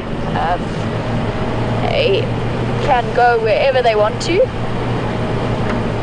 But I'm hoping that after that meal that they had yesterday, which was a steenbok, for those of you who might have missed it, they will be feeling fairly full and less inclined to move too far away. Just to give you guys an idea, we are roughly maybe 2 kilometers from where we had them yesterday evening, maybe even a little bit more. So they do seem to be missioning away from that area.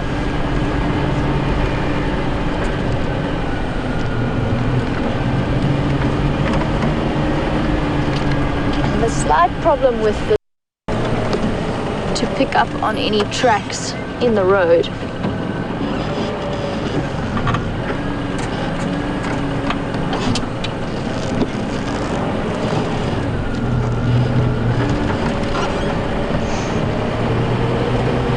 But time is on our side. We have an hour left of this sunrise safari, and I'm sure that we can see. We should at least have an update for this afternoon, even if we don't manage to locate them this morning. But my hopes are high. I'm sure that they will still be somewhere in this area.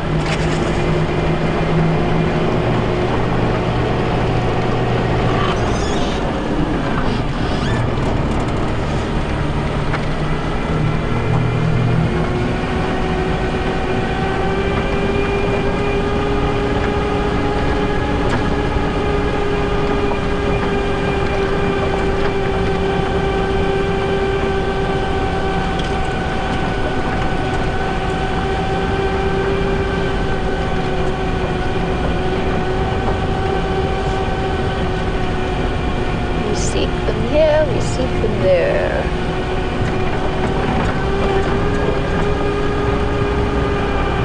Now the problem is I'm not too sure if the Arathusa guides were also looking for them.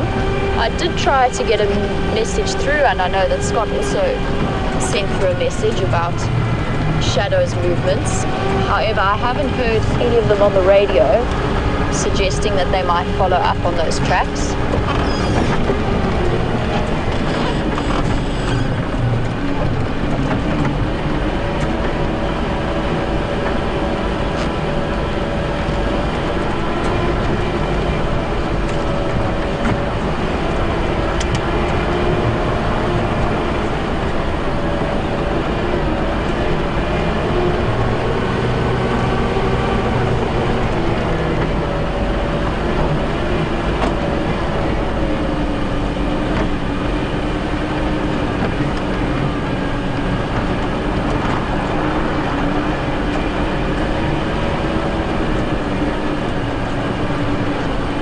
So I have a question from Anna Marie. Hi Anna, and welcome to the Sunrise Safari. And Anna would like to know if any animals get malaria in this area. So in the same way that humans do, does it get passed on by the various mosquitoes, the Anopheles mosquito? And you know, I'm honestly not sure, but I don't think so. I think that it is something that affects humans mainly. I'm not sure if any of the primates or the monkeys get it. So a very interesting question, and one that I'm not sure of the answer to. I apologize, Anna Marie, but as far as I know they don't. But I might just double check on that when I get home a bit later. Surely look, that's hyena tracks.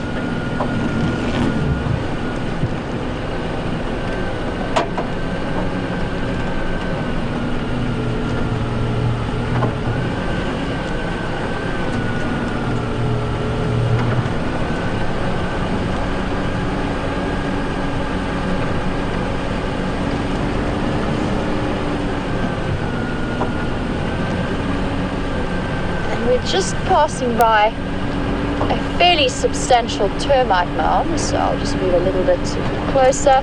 So we have a termite mound that's just on my right here, with what appears to be a slightly twisted false marula growing on it.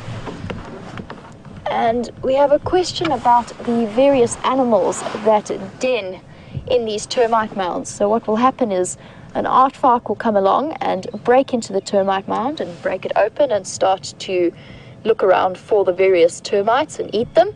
And then another animal will come and start to dig its way into the termite mound and expand on that burrow, and it'll be something like a warthog or maybe a jackal, and they'll just dig it out and expand it. And hyenas as well. I mean, that hyena den that we were at this morning is also made out of an old termite mound, so holes dug in there. And the question was whether or not there are certain termite mounds that are preferred, and if so, what kind, or do they just pick a termite mound at random? And that is a fantastic question. The answer to that is, as long as it is one of these nice big termite mounds, there isn't too much preference. However, it is nice for the animal to have had a nice starting point, usually made by something like an aardvark or a honey badger, to push in, and they will dig their way in and make a burrow. But they're not selective about it. They just prefer nice big termite mounds where they can make a secure home. And with this particular termite mound, there is a nice marula tree growing on top of it, and that is because of the nutrients that are pulled up to the surface by the termites, and it just makes for a little bit more suitable growth environment for the various plants, and it just raises that nutrition level slightly. So Edward on Twitter, thank you for that question about termite mounds and burrows. There is no preference shown, but they do tend to favor big termite mounds and hope preferably with established holes already. And they will return repeatedly to the same site if they can. So hyenas, throughout this sort of breeding season or throughout raising their cubs, they'll rotate between established den sites already, just so that they don't have to put too much work into the excavation. So an interesting question about the way that the various animals interact with each other and with various insects, and how they utilize them for their homes.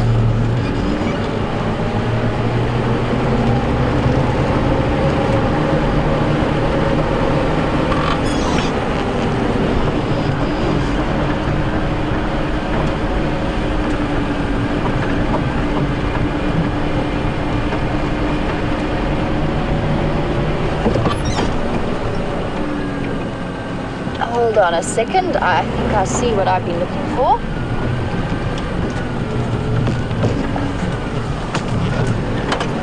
There we go.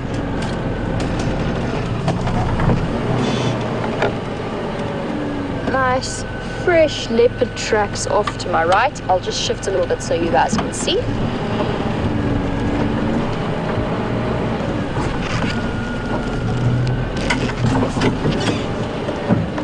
You think you'll be able to get those, Chandra? Thank you. There we go. And tucked in between the tractor tire marks are the nice fresh leopard tracks from last night. What is interesting about those is they do look very, very large, or at least larger definitely than shadows. However, it could be... No, I still think those are actually too large for even Sandile. Not entirely sure, it is very soft sand, but they do look to be quite big to me. However, they are looking nice and fresh. They're on top of all of the tire tracks that are in this area. So I think that they are something we should follow up on. So they are going in the opposite direction to where we have just come from.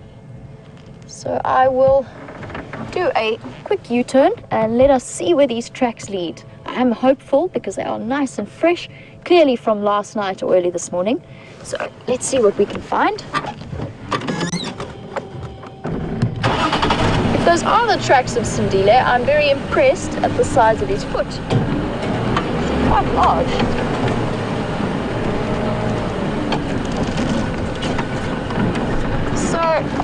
well, I focus my attentions on where these tracks have gone.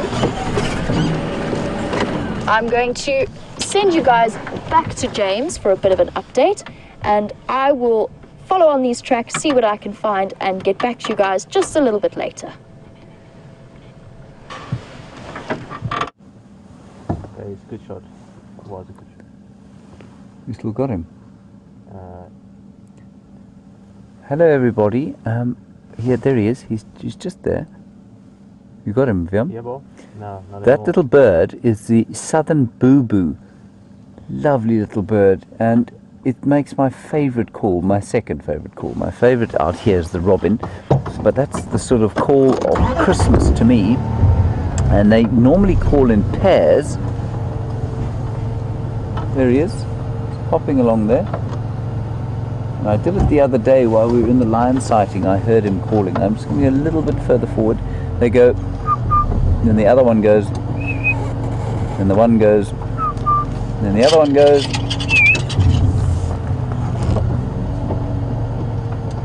Yeah, no, I think he's gone. So we're just going to pull up next to the dam here. We're at Twin Dams, which, far from being a fairly impressive water source, is now a cesspool.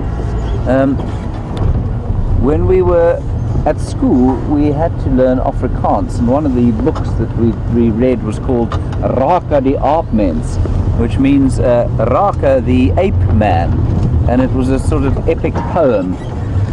Well, probably not right up there with the Iliad and the Odyssey, but a sort of equivalent, South African equivalent. Oh, look at the parrots. You got them? Oh, beautiful! Same color as the water. Anyway, Raka die Aapmens apparently used to live in something called the vuil skuimende bad, which means the basically the dirty, scummy water, right? Yeah. I never read it. Yes, but vuil skuimende. Yeah. Dirty, foaming, foul water. Well, this is what Raka die Aapmens used to live in. He used to live in Twin Dams during September. Can you see the parrot there now? He's landed at the side of the water. There he is. And now he's flown off. There are two little brown-headed parrots flying around, and the most obvious part of a brown-headed parrot is not in fact the brown head, but the bright green back, which looks quite a lot like the water we have here.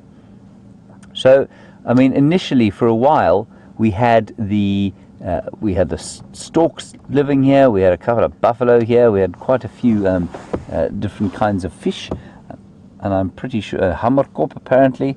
And there's a green pigeon there now, just there.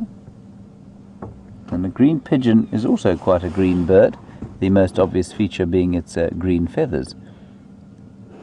And so not a lot coming down here to drink anymore, and you can see why. And as soon as that pigeon flies away, I'm going to go and fetch some of this mud for you. There he goes. All right. Stand by. I'm just going to fetch some mud for you. I'm just going to detach the earpiece from my ear and remove a small layer of skin while in so doing. Right. The bank is always slightly steeper than I think it's going to be. I'm just going to fetch some mud and show you what it is like.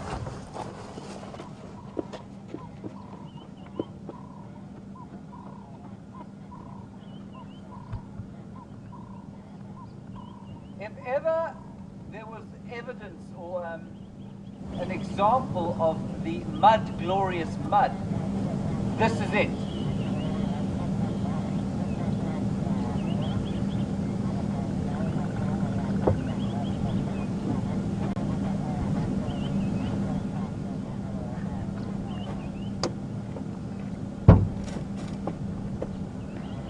Were I a buffalo bull, I would be seriously tempted to lie in this for the whole day. In fact, I'm fairly sorely tempted to do it right now.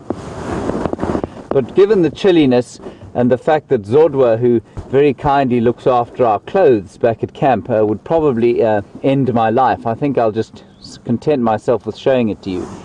But very high clay content, and you can see that's why it's formed this sort of natural depression, which has been enlarged into a dam by human beings.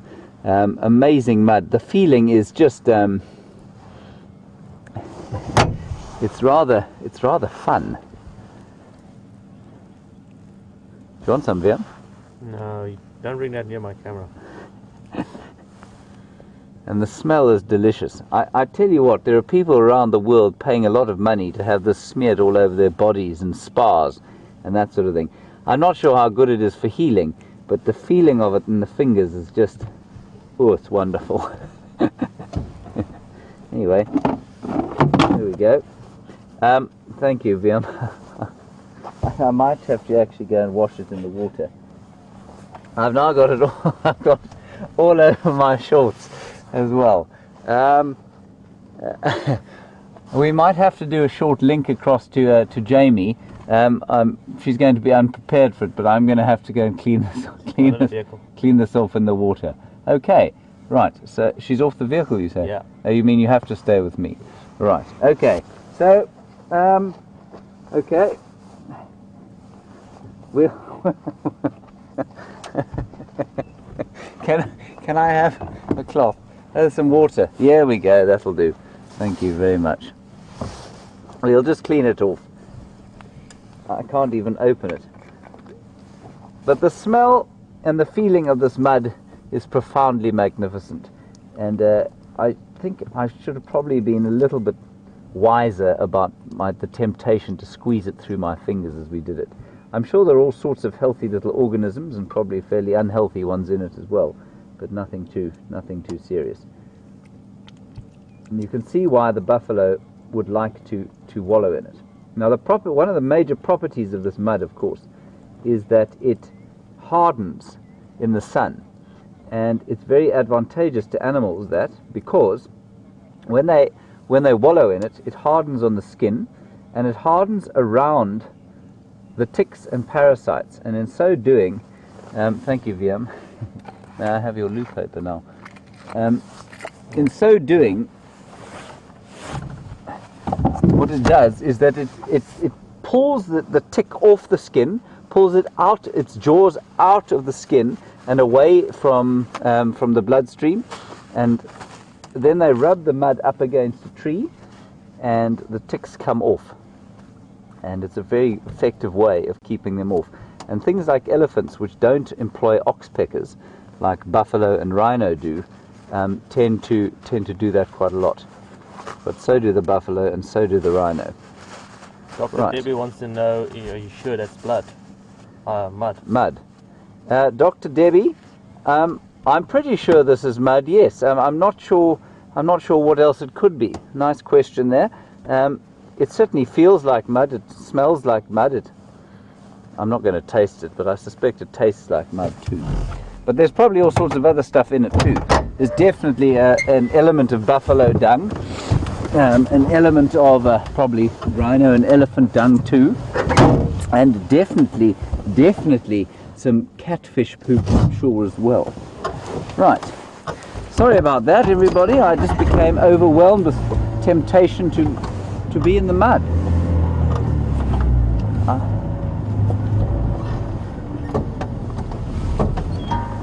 Right, hold on, Viam. Might get a bit hairy. Woo! There we go. Right. So our plan at the moment, everybody, we've given up on the lines of. I was hoping to find some Karula tracks too. She's also been found east of us. And for those of you who don't know, Karula is a beautiful female leopard who I haven't seen since I've come back from leave, and I was hoping to see if we couldn't find her. So our plan now is to head further off to the western side of the reserve and see if we can't pick up other leopard tracks or tracks of anything else. Sorry, I haven't got my earpiece in.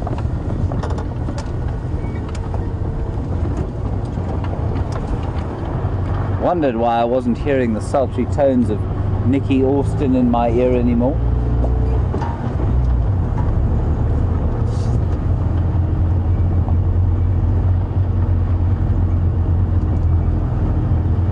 Ah, John Boy, a wonderful suggestion. John Boy, thank you for pointing it out to everybody in case they hadn't noticed.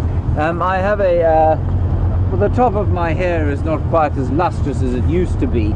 And John Boy suggests that perhaps I should rub mud on it in order to help hair growth. John Boy, I might try that actually. If you had success with that sort of thing before, I tried it with some traditional remedies here, the jacket plum, for example, but it hasn't helped as yet.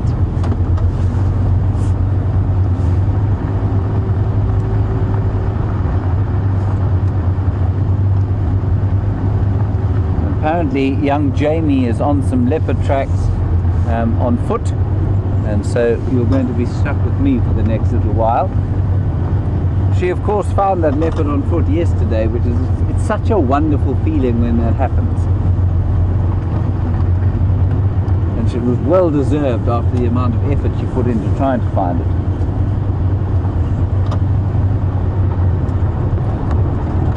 So it's eventually starting to warm up.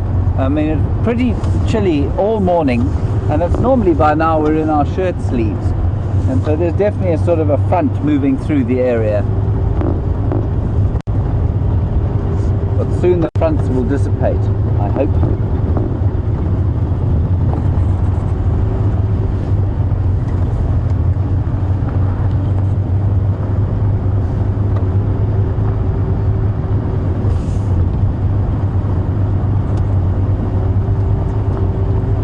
Thank you, X-Ranger, for your comment. You say I need to be careful to take this muddy paper out of the car, or the next drive might worry about what's happened in here. I think that's absolutely true. They may well.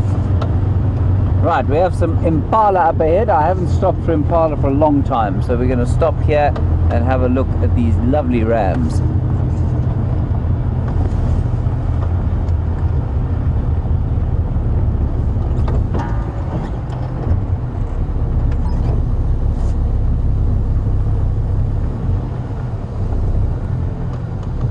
Look at that, one of them's lost a horn.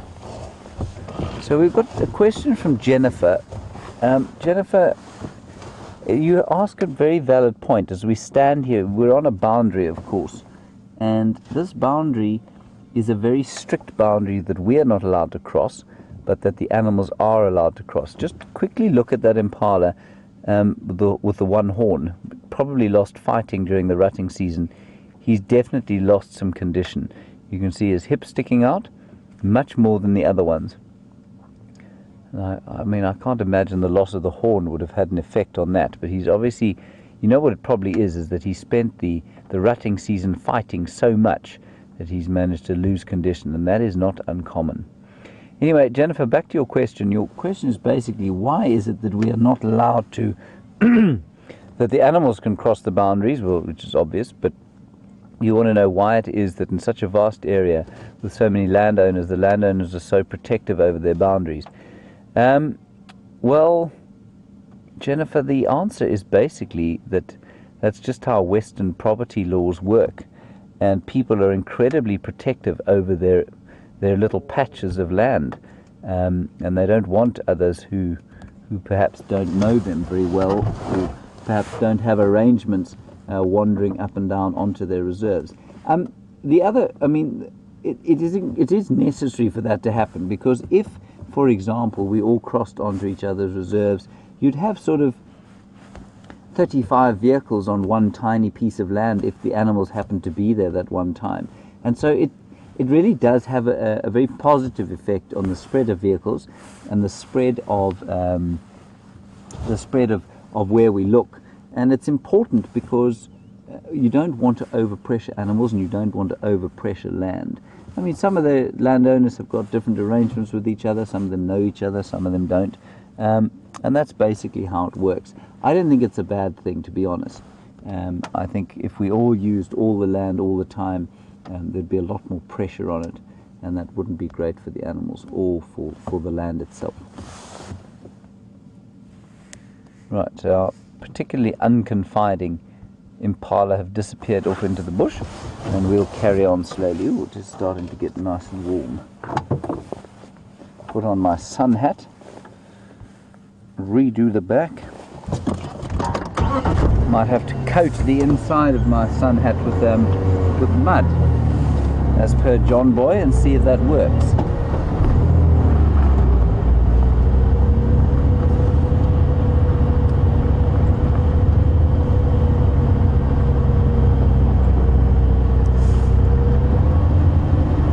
So for those of you who don't know, we're sitting on basically 1,500 hectares, and 900 of which is Nkuhuma, 600 of which is a place called Arathusa, which is just off to the west of us, and we're in, oh, there's a nice giraffe.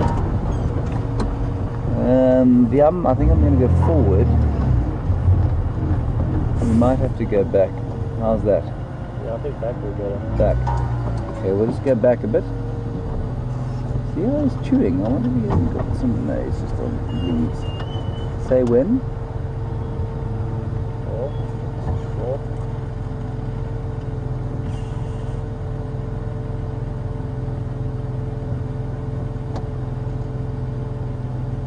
Yeah? Yeah, and when? Okay. Right.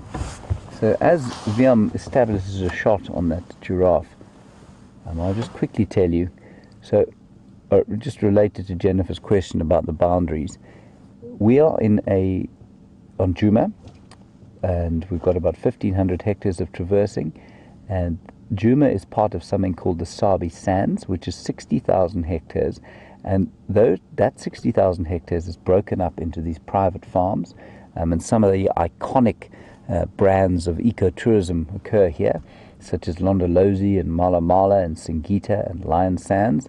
Those are the sort of big names, and Sabi in the area. And Richard Branson's place is off to the west, called Ulusaba, a much smaller piece of land, but nevertheless a very famous property. And these are all private reserves, but they're attached to the Kruger National Park off to our east. So 2 properties away to our east is the Kruger boundary, and that boundary is unfenced. And away to the east of that even is the Greater Limpopo Transfrontier Park. So we're in a continual wildlife area of about 3.5 million hectares, which in fact is about it's more than 5 million. I think it's about, it's probably about 8 million acres, which is a massive, massive piece of land.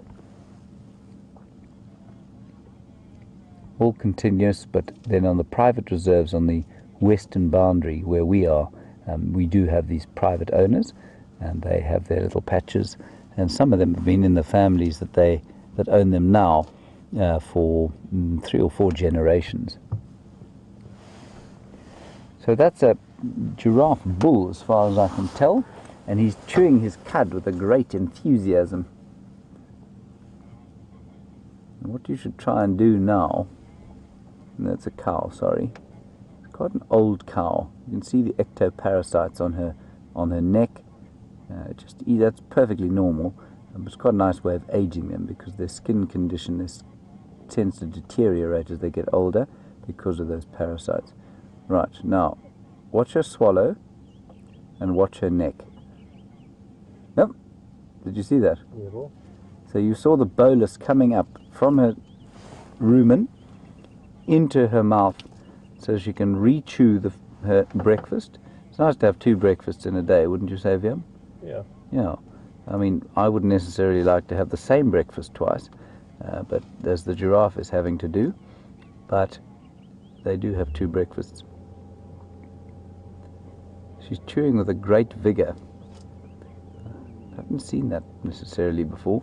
A giraffe at this time of year will start also, instead of just eating vegetation, which is what she's been eating this morning, and that's why she's standing and re-chewing it now, and they will also eat quite a lot of, or they will suck on bones, especially for the phosphorus. They apparently tend to run out of phosphorus quite soon, and so if she finds bones on the floor, or I've actually seen it with leopards, quite interesting, well, not leopards, with leopard kills that have been left in trees. These giraffe will go up and pick them out of the trees and suck on the bones and then spit them out. They don't chew them at all. I think she's eating with such speed because of the nutritional deficiencies that there are at the moment, and you'll probably find that she's struggling to get enough nutrition, so she's eating a huge amount and then trying to chew it quickly and then swallow it again and then eat again. I haven't seen them chewing quite so so enthusiastically before.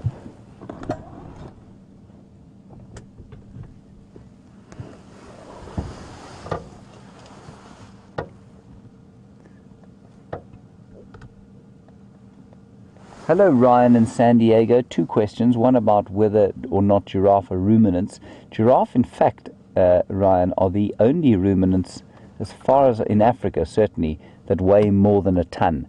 A big giraffe bull will weigh 1.5 to 1.4 tons, a really big one, and the female's 900 kilos to 1.1 tons. So they are absolutely ruminants, and that's what she's chewing now. You can see her chewing her cud, which has just come up from the rumen.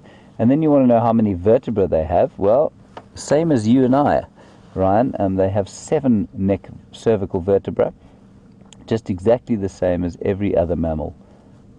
Every single mammal, including the blue whale, has got 7.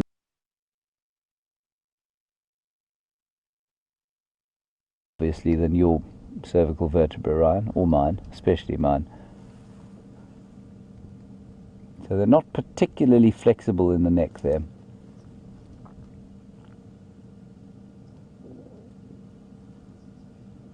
It is quite astonishing to think of that. I mean, I know it's a common giraffe fact that we tend to bandy around, but it is astonishing to think that that lengthy neck there is the same, designed in exactly the same way as yours or mine is. I'm just going to sneak a bit forward and see if we can't get a better view.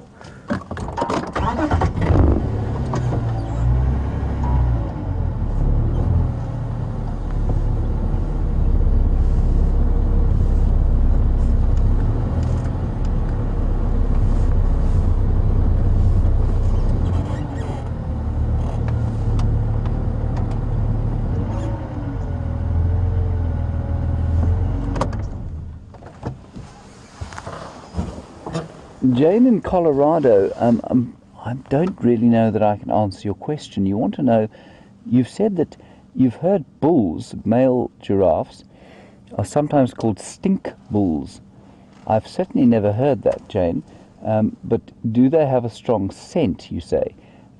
They do have a scent that, certainly I had a tracker who was able to smell them from a mile off.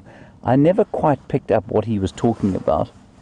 But he would often say to me, James, wanuka, what is a giraffe? I've forgotten now. Nuntla, wanuka nuntla kwalan, which meant basically I can smell a giraffe over here somewhere. And I could never do it, but then sure as nuts around the corner there'd be a giraffe. So they do have a distinct smell, yes. I can sometimes smell a sort of vague horsey smell on them. But to call them a stink bull, I think, would be a little bit tall, if you'll excuse the poor joke there. Jane, can you maybe let us know where you've read that or where you've heard that?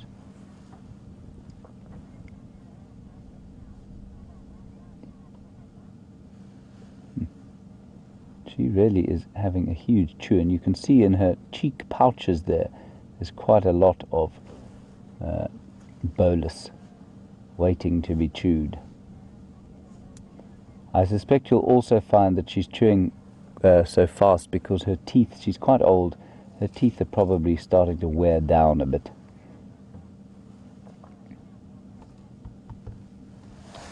Right, I think we'll carry on. We're quite near to Treehouse Waterhole, and so we'll probably pop along there and see what we can find there.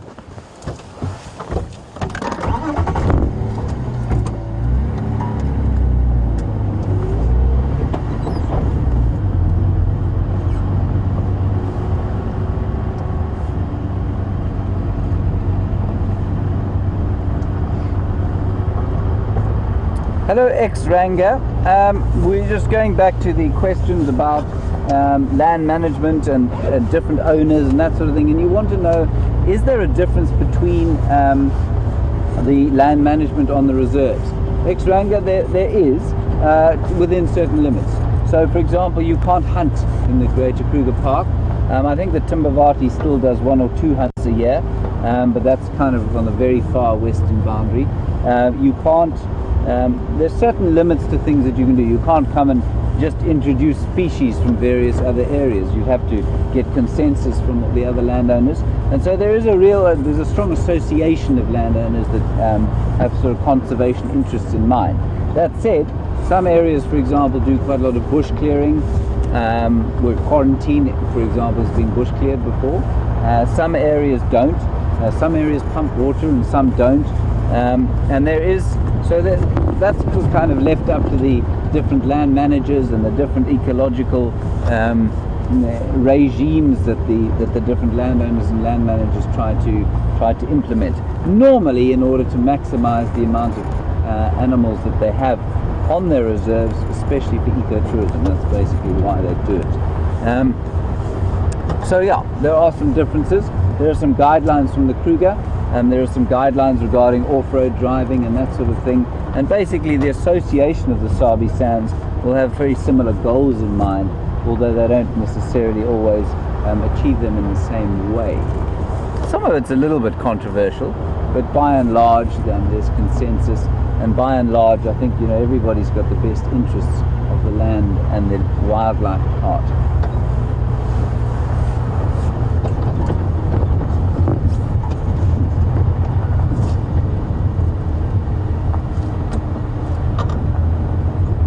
Quite an interesting topic, there's a lot, certainly things tend to fluctuate in terms of the thinking around land management. So for a long time it was thought that, well, we shouldn't touch anything here because the less you touch, the more wild it is, and the more natural it is. And that is to sort of make the assumption that human beings have not been part of the system for thousands of years, which of course we have been part of the system for thousands of years, and we have modified it in ways that we can't even imagine. And so then that kind of moves away to, well, okay, then maybe we should try and manage the land and try and make it as productive as possible. But we don't often know what that means.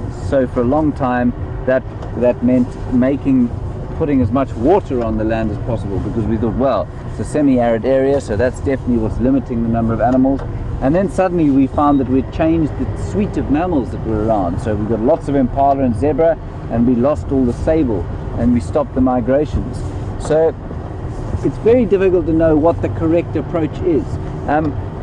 My kind of general philosophy of it is, if you don't know if an intervention, what effect it's going to have, then best not do it.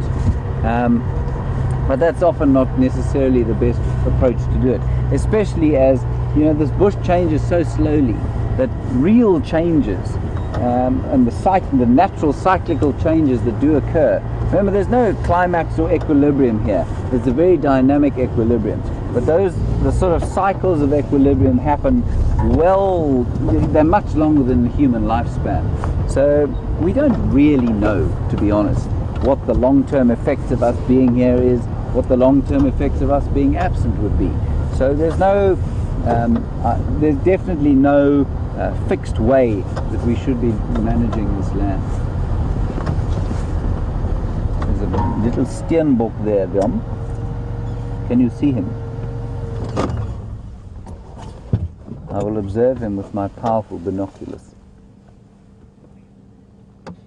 There is a little ram steenbok, and apparently lost one of his cousins not too far from here to the inimitable Shadow, and enjoyed by Sindile, Shadow's cub. And Shadow, for those of you who perhaps knew, is a female leopard who we see quite regularly, magnificent leopard that she is, and her cub Sindile, who is just about a year old now. I think he has his birthday next month, in fact.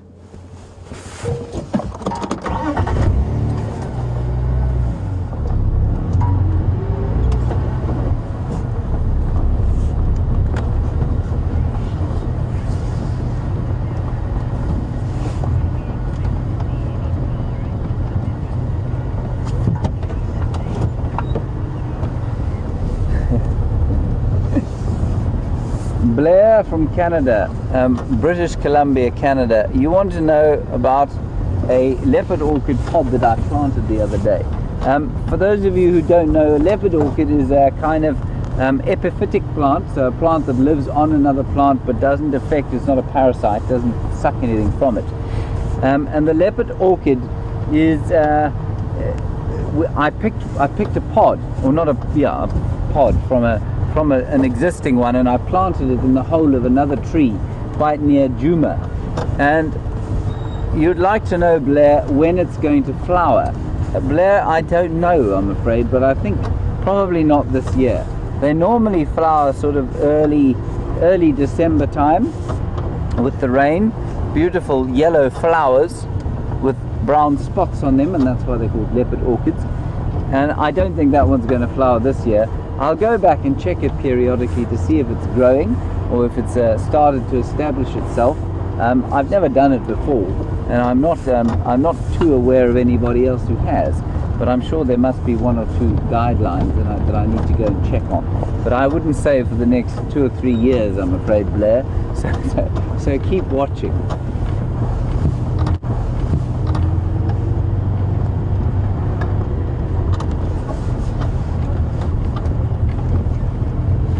Oh, I took myself out there. This is a Acacia girardii tree, or red thorn.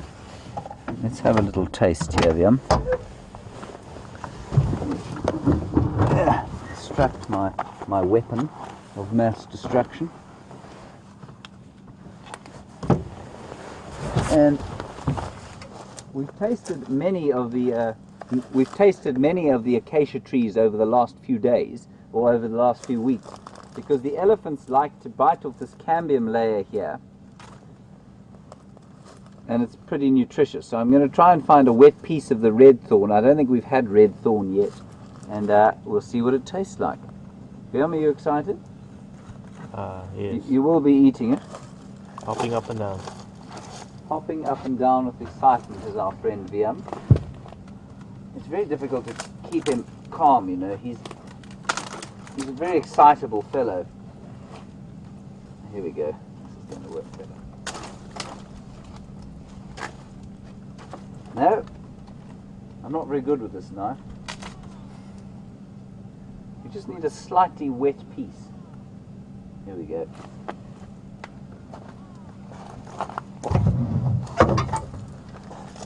Right, Liam, there you are. Enjoy it. Yes, he is putting it in his mouth, don't worry everybody. I thought he might try and toss it out the back. What do you think? Mmm. Quite nice. Maybe it's the best one we've had. That'd be great with milk and sugar. Mmm.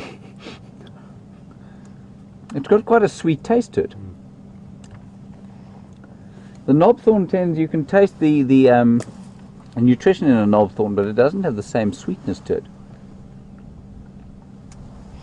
It's really delicious. Red thorn, Acacia girardii, so far favoured cambium layer of all acacia trees sampled to date. I'd have to come back here just after breakfast for a snack. What with it being a Saturday and all.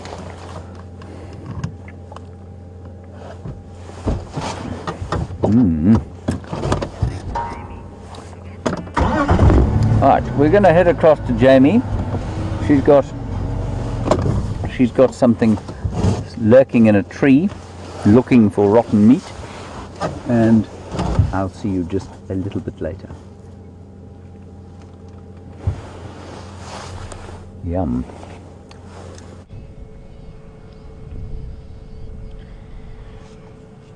So, welcome back everybody, and we do indeed have a white-backed vulture lurking in one of the dead trees. I don't think it's a sign that there is anything underneath it. It is just the one vulture, and he is probably just been roosting there for the evening and is waiting for the temperatures for today to just heat up a little bit so that he can start riding the thermals and exploring and looking for various carcasses. So, Well, James was playing in the mud and chewing on some bark. I'm not going to question too deeply why. I'm sure he has a very good reason for it. We were tracking that male leopard, and he went deep into a very large block that is on my left here. And I'm not too sure, but it sounds as though I met up with one of the other Arathusa guides, Ryan, and he tells me that the tracks, they actually picked up on the tracks this morning going past their camp and then across the cut line. And it was definitely a male leopard, same size tracks, and on a mission. So I think, unfortunately, our male may have disappeared, but it is always difficult to say for certain. Now that I've looked at those tracks again more closely, I'm certain that they were not those of Sindile. They were just simply too big. So we're just doing a loop around the block. I still want to head back to where I heard the elephant audio. And I was also, while I was tracking, I also picked up on some audio of ground hornbill. So I'm going to be keeping my eyes peeled for them as well, which would be very, very exciting. It is a bit early in the season for them to be calling too vocally or too frequently, but they are around. So let us hit the road, and then I want to get back to a question that I was asked previously about whether or not other animals get malaria. And I've been sent through some very interesting information from Mary Ann. Thank you very much for your response. And as always, it is so wonderful to have keen and interesting viewers on the back on our safaris. And Mary Ann tells me that there are many different types of malaria, which is something that I was aware of. But although there are 5 that can infect humans, 5 different types, there are also malaria, which is a parasite that can infect birds, bats, and antelope as well. And each has a different life cycle and will react to different hosts in different ways. So something interesting. I have learned something new today. Thank you very much for that, Mary Ann. I really appreciate it.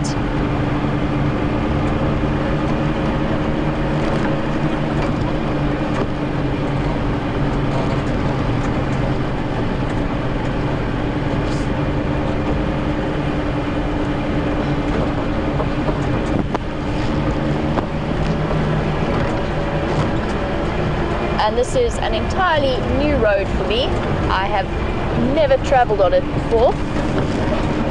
So new and exciting times lie ahead. I've already forgotten what it's called though. No idea.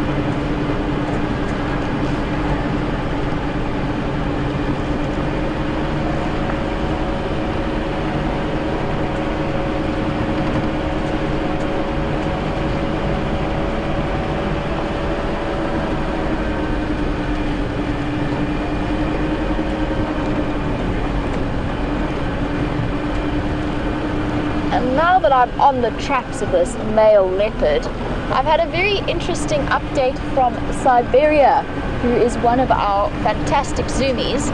And Siberia is saying that there is a very high concentration of male leopards in this area, somewhere between 7, 8, or 9 different males wandering through, and with only 2 females.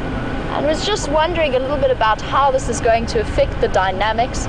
And obviously it is quite a high concentration, so will they start moving around?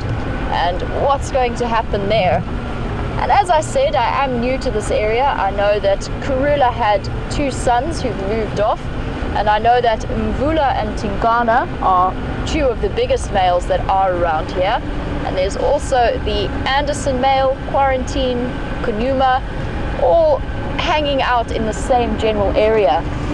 And you are correct, it is a very high concentration of male leopards, and there do appear to be shifting territorial boundaries happening. especially with some of the younger leopards now reaching a nice size, sort of around 8 years old, and pushing into the territories of Mvula and Tingana. Now, I'm not fully sort of up to date with the areas that they're in, but I do think that that is a high concentration, and we will see them start to move further out. However, there is a lot of prey available, so you might find that they are quite comfortable with slightly smaller territories with a little bit of a degree of overlap. Especially the males in this area, the big dominant males, might find that they are a little bit more tolerant of the younger, less dominant males who are still in this area. So they might not impact too seriously on them, but they will have to start pushing further afield for mating opportunities at some point. So we've got Karula and Shadow that I know of and have heard of moving around recently. I'm sure there must be other females around, but I don't know all of them just yet.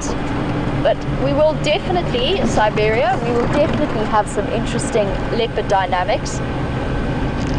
And I am still getting to know whereabouts these leopards are all moving and what exactly it is they are doing. And I'm not sure what the concentrations of male leopards are like further afield. So it might be that the reason we've got such a high concentration of male leopards is just that the population in this area is very, very dense. There might be external pressures from areas like Mala Mala and Sabi Sabi. So the males are forced to sort of move around in slightly smaller areas. But very interesting, and something I'm looking forward to learning a lot more about. It is nice that these leopards are so habituated to the point that we can really keep track of their movements and their dynamics. And a great way to learn a little bit more about their statuses and their territorial markings and their territorial boundaries. I still haven't picked up on his tracks coming out, but they could just have moved very swiftly across the road, so I might have missed them.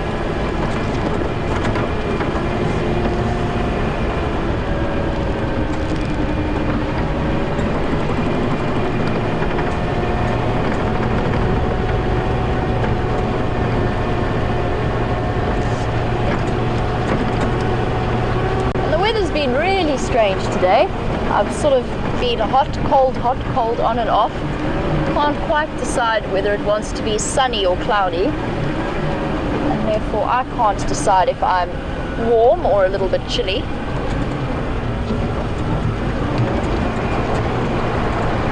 I think right now I'm feeling a little bit cold.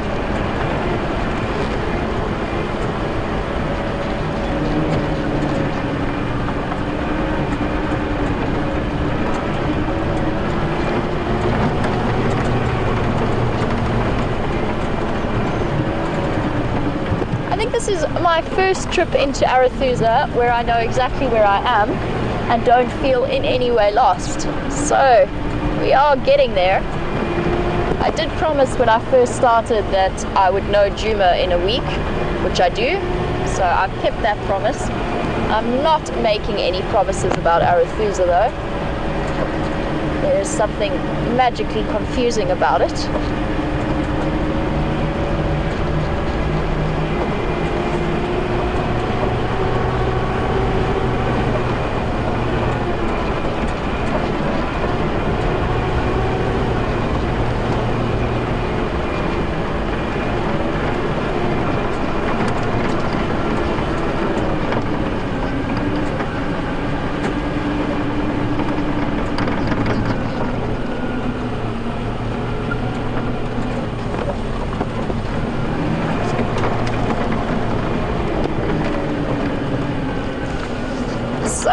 Getting to know the area around Arathusa and Djuma, Ryan's just asked a question as to whether or not I have encountered any baobabs, whether there are any, and whether or not there are any on the Sabi Sands. And he would also like to know if animals, if it's true that animals make their homes in them, because he has read that they are not wood. And the answer to that question is, as far as I know, there aren't any baobabs. They tend to move towards the more arid areas. Sorry, I just wanted to check up on a noise I heard.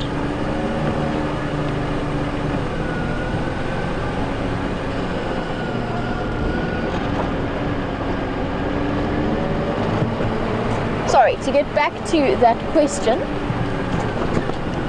there are baobabs sort of more towards the more western, northwestern areas of South Africa. Nkuhuma has a couple of really spectacular specimens, and they are truly beautiful trees. Whether they have their leaves or not, they do sort of look as though they have been planted upside down. I've just got some waterbuck off to my left that I'd like to show you.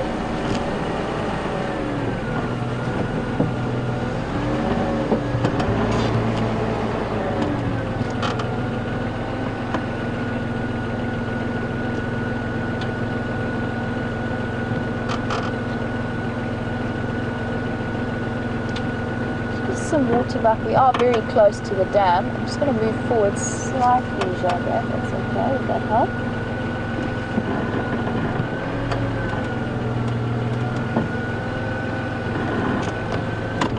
There we go.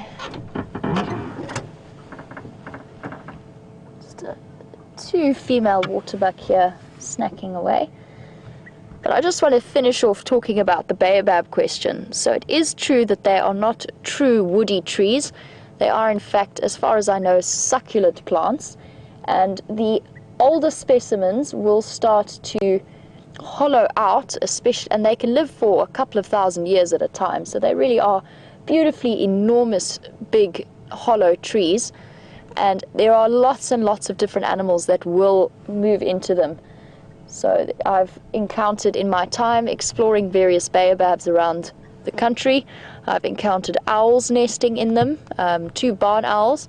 And I will tell you that if you stick your head into a baobab hole to have a look around and an owl flies out straight at your face, you do know all about it. It does give you something of a surprise. And I'm pretty sure I squeaked fairly girlishly in response. You also get bats living in there, colonies of bats, and various snakes. What else would, and various species of birds that would be living in there. So you do get lots and lots of animals moving around.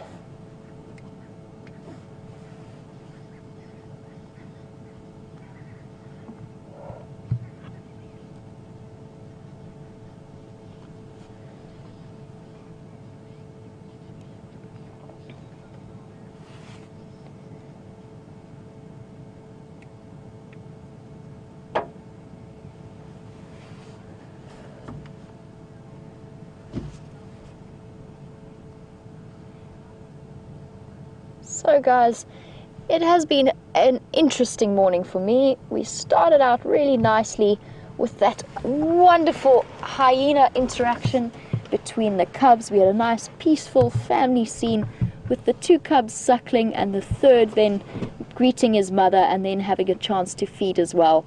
So a nice lesson for me, and a thank you again for all of the info that you guys did provide me with. I really appreciate having that kind of info come through. It helps me get to know the various animals much faster. So a big thank you for that. We had some great vocalizations. Now I have done a big loop around where Shadow and Sindile were last seen, and I haven't picked up their tracks, which is not too much of a problem because then we know where to start this afternoon if we want to go and look for them, which is probably something that we will do. And it has all of a sudden warmed up gloriously, and as I mentioned before, it is nice to see the start of spring really pushing through, hearing those sounds that I so associate with summer and the rainy season. So really exciting.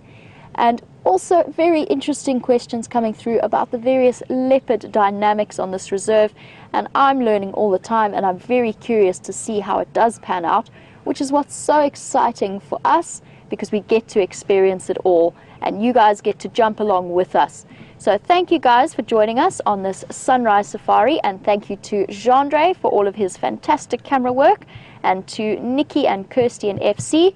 And don't forget to join us for the sunset safari later this afternoon.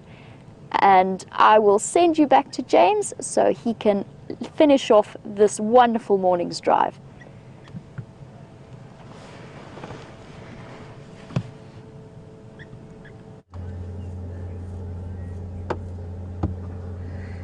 Hello everybody, welcome back to Wendy here.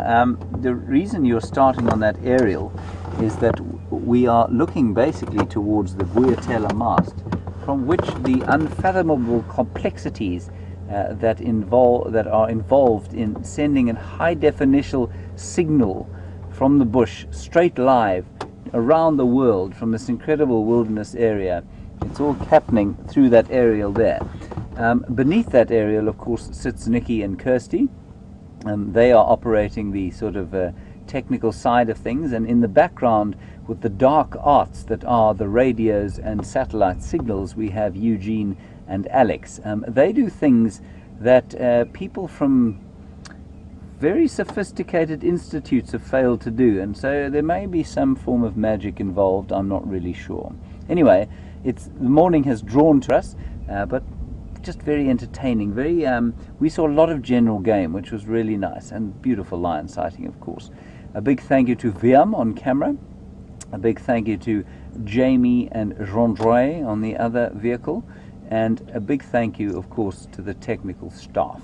I'm now going to replace myself in my seat, and I'm just going to leave you to enjoy the amazing atmosphere that is this incredible sort of midwinter, mid-morning lull that we're going into now just before breakfast. Have a wonderful day, wonderful evening, wonderful morning wherever you happen to be.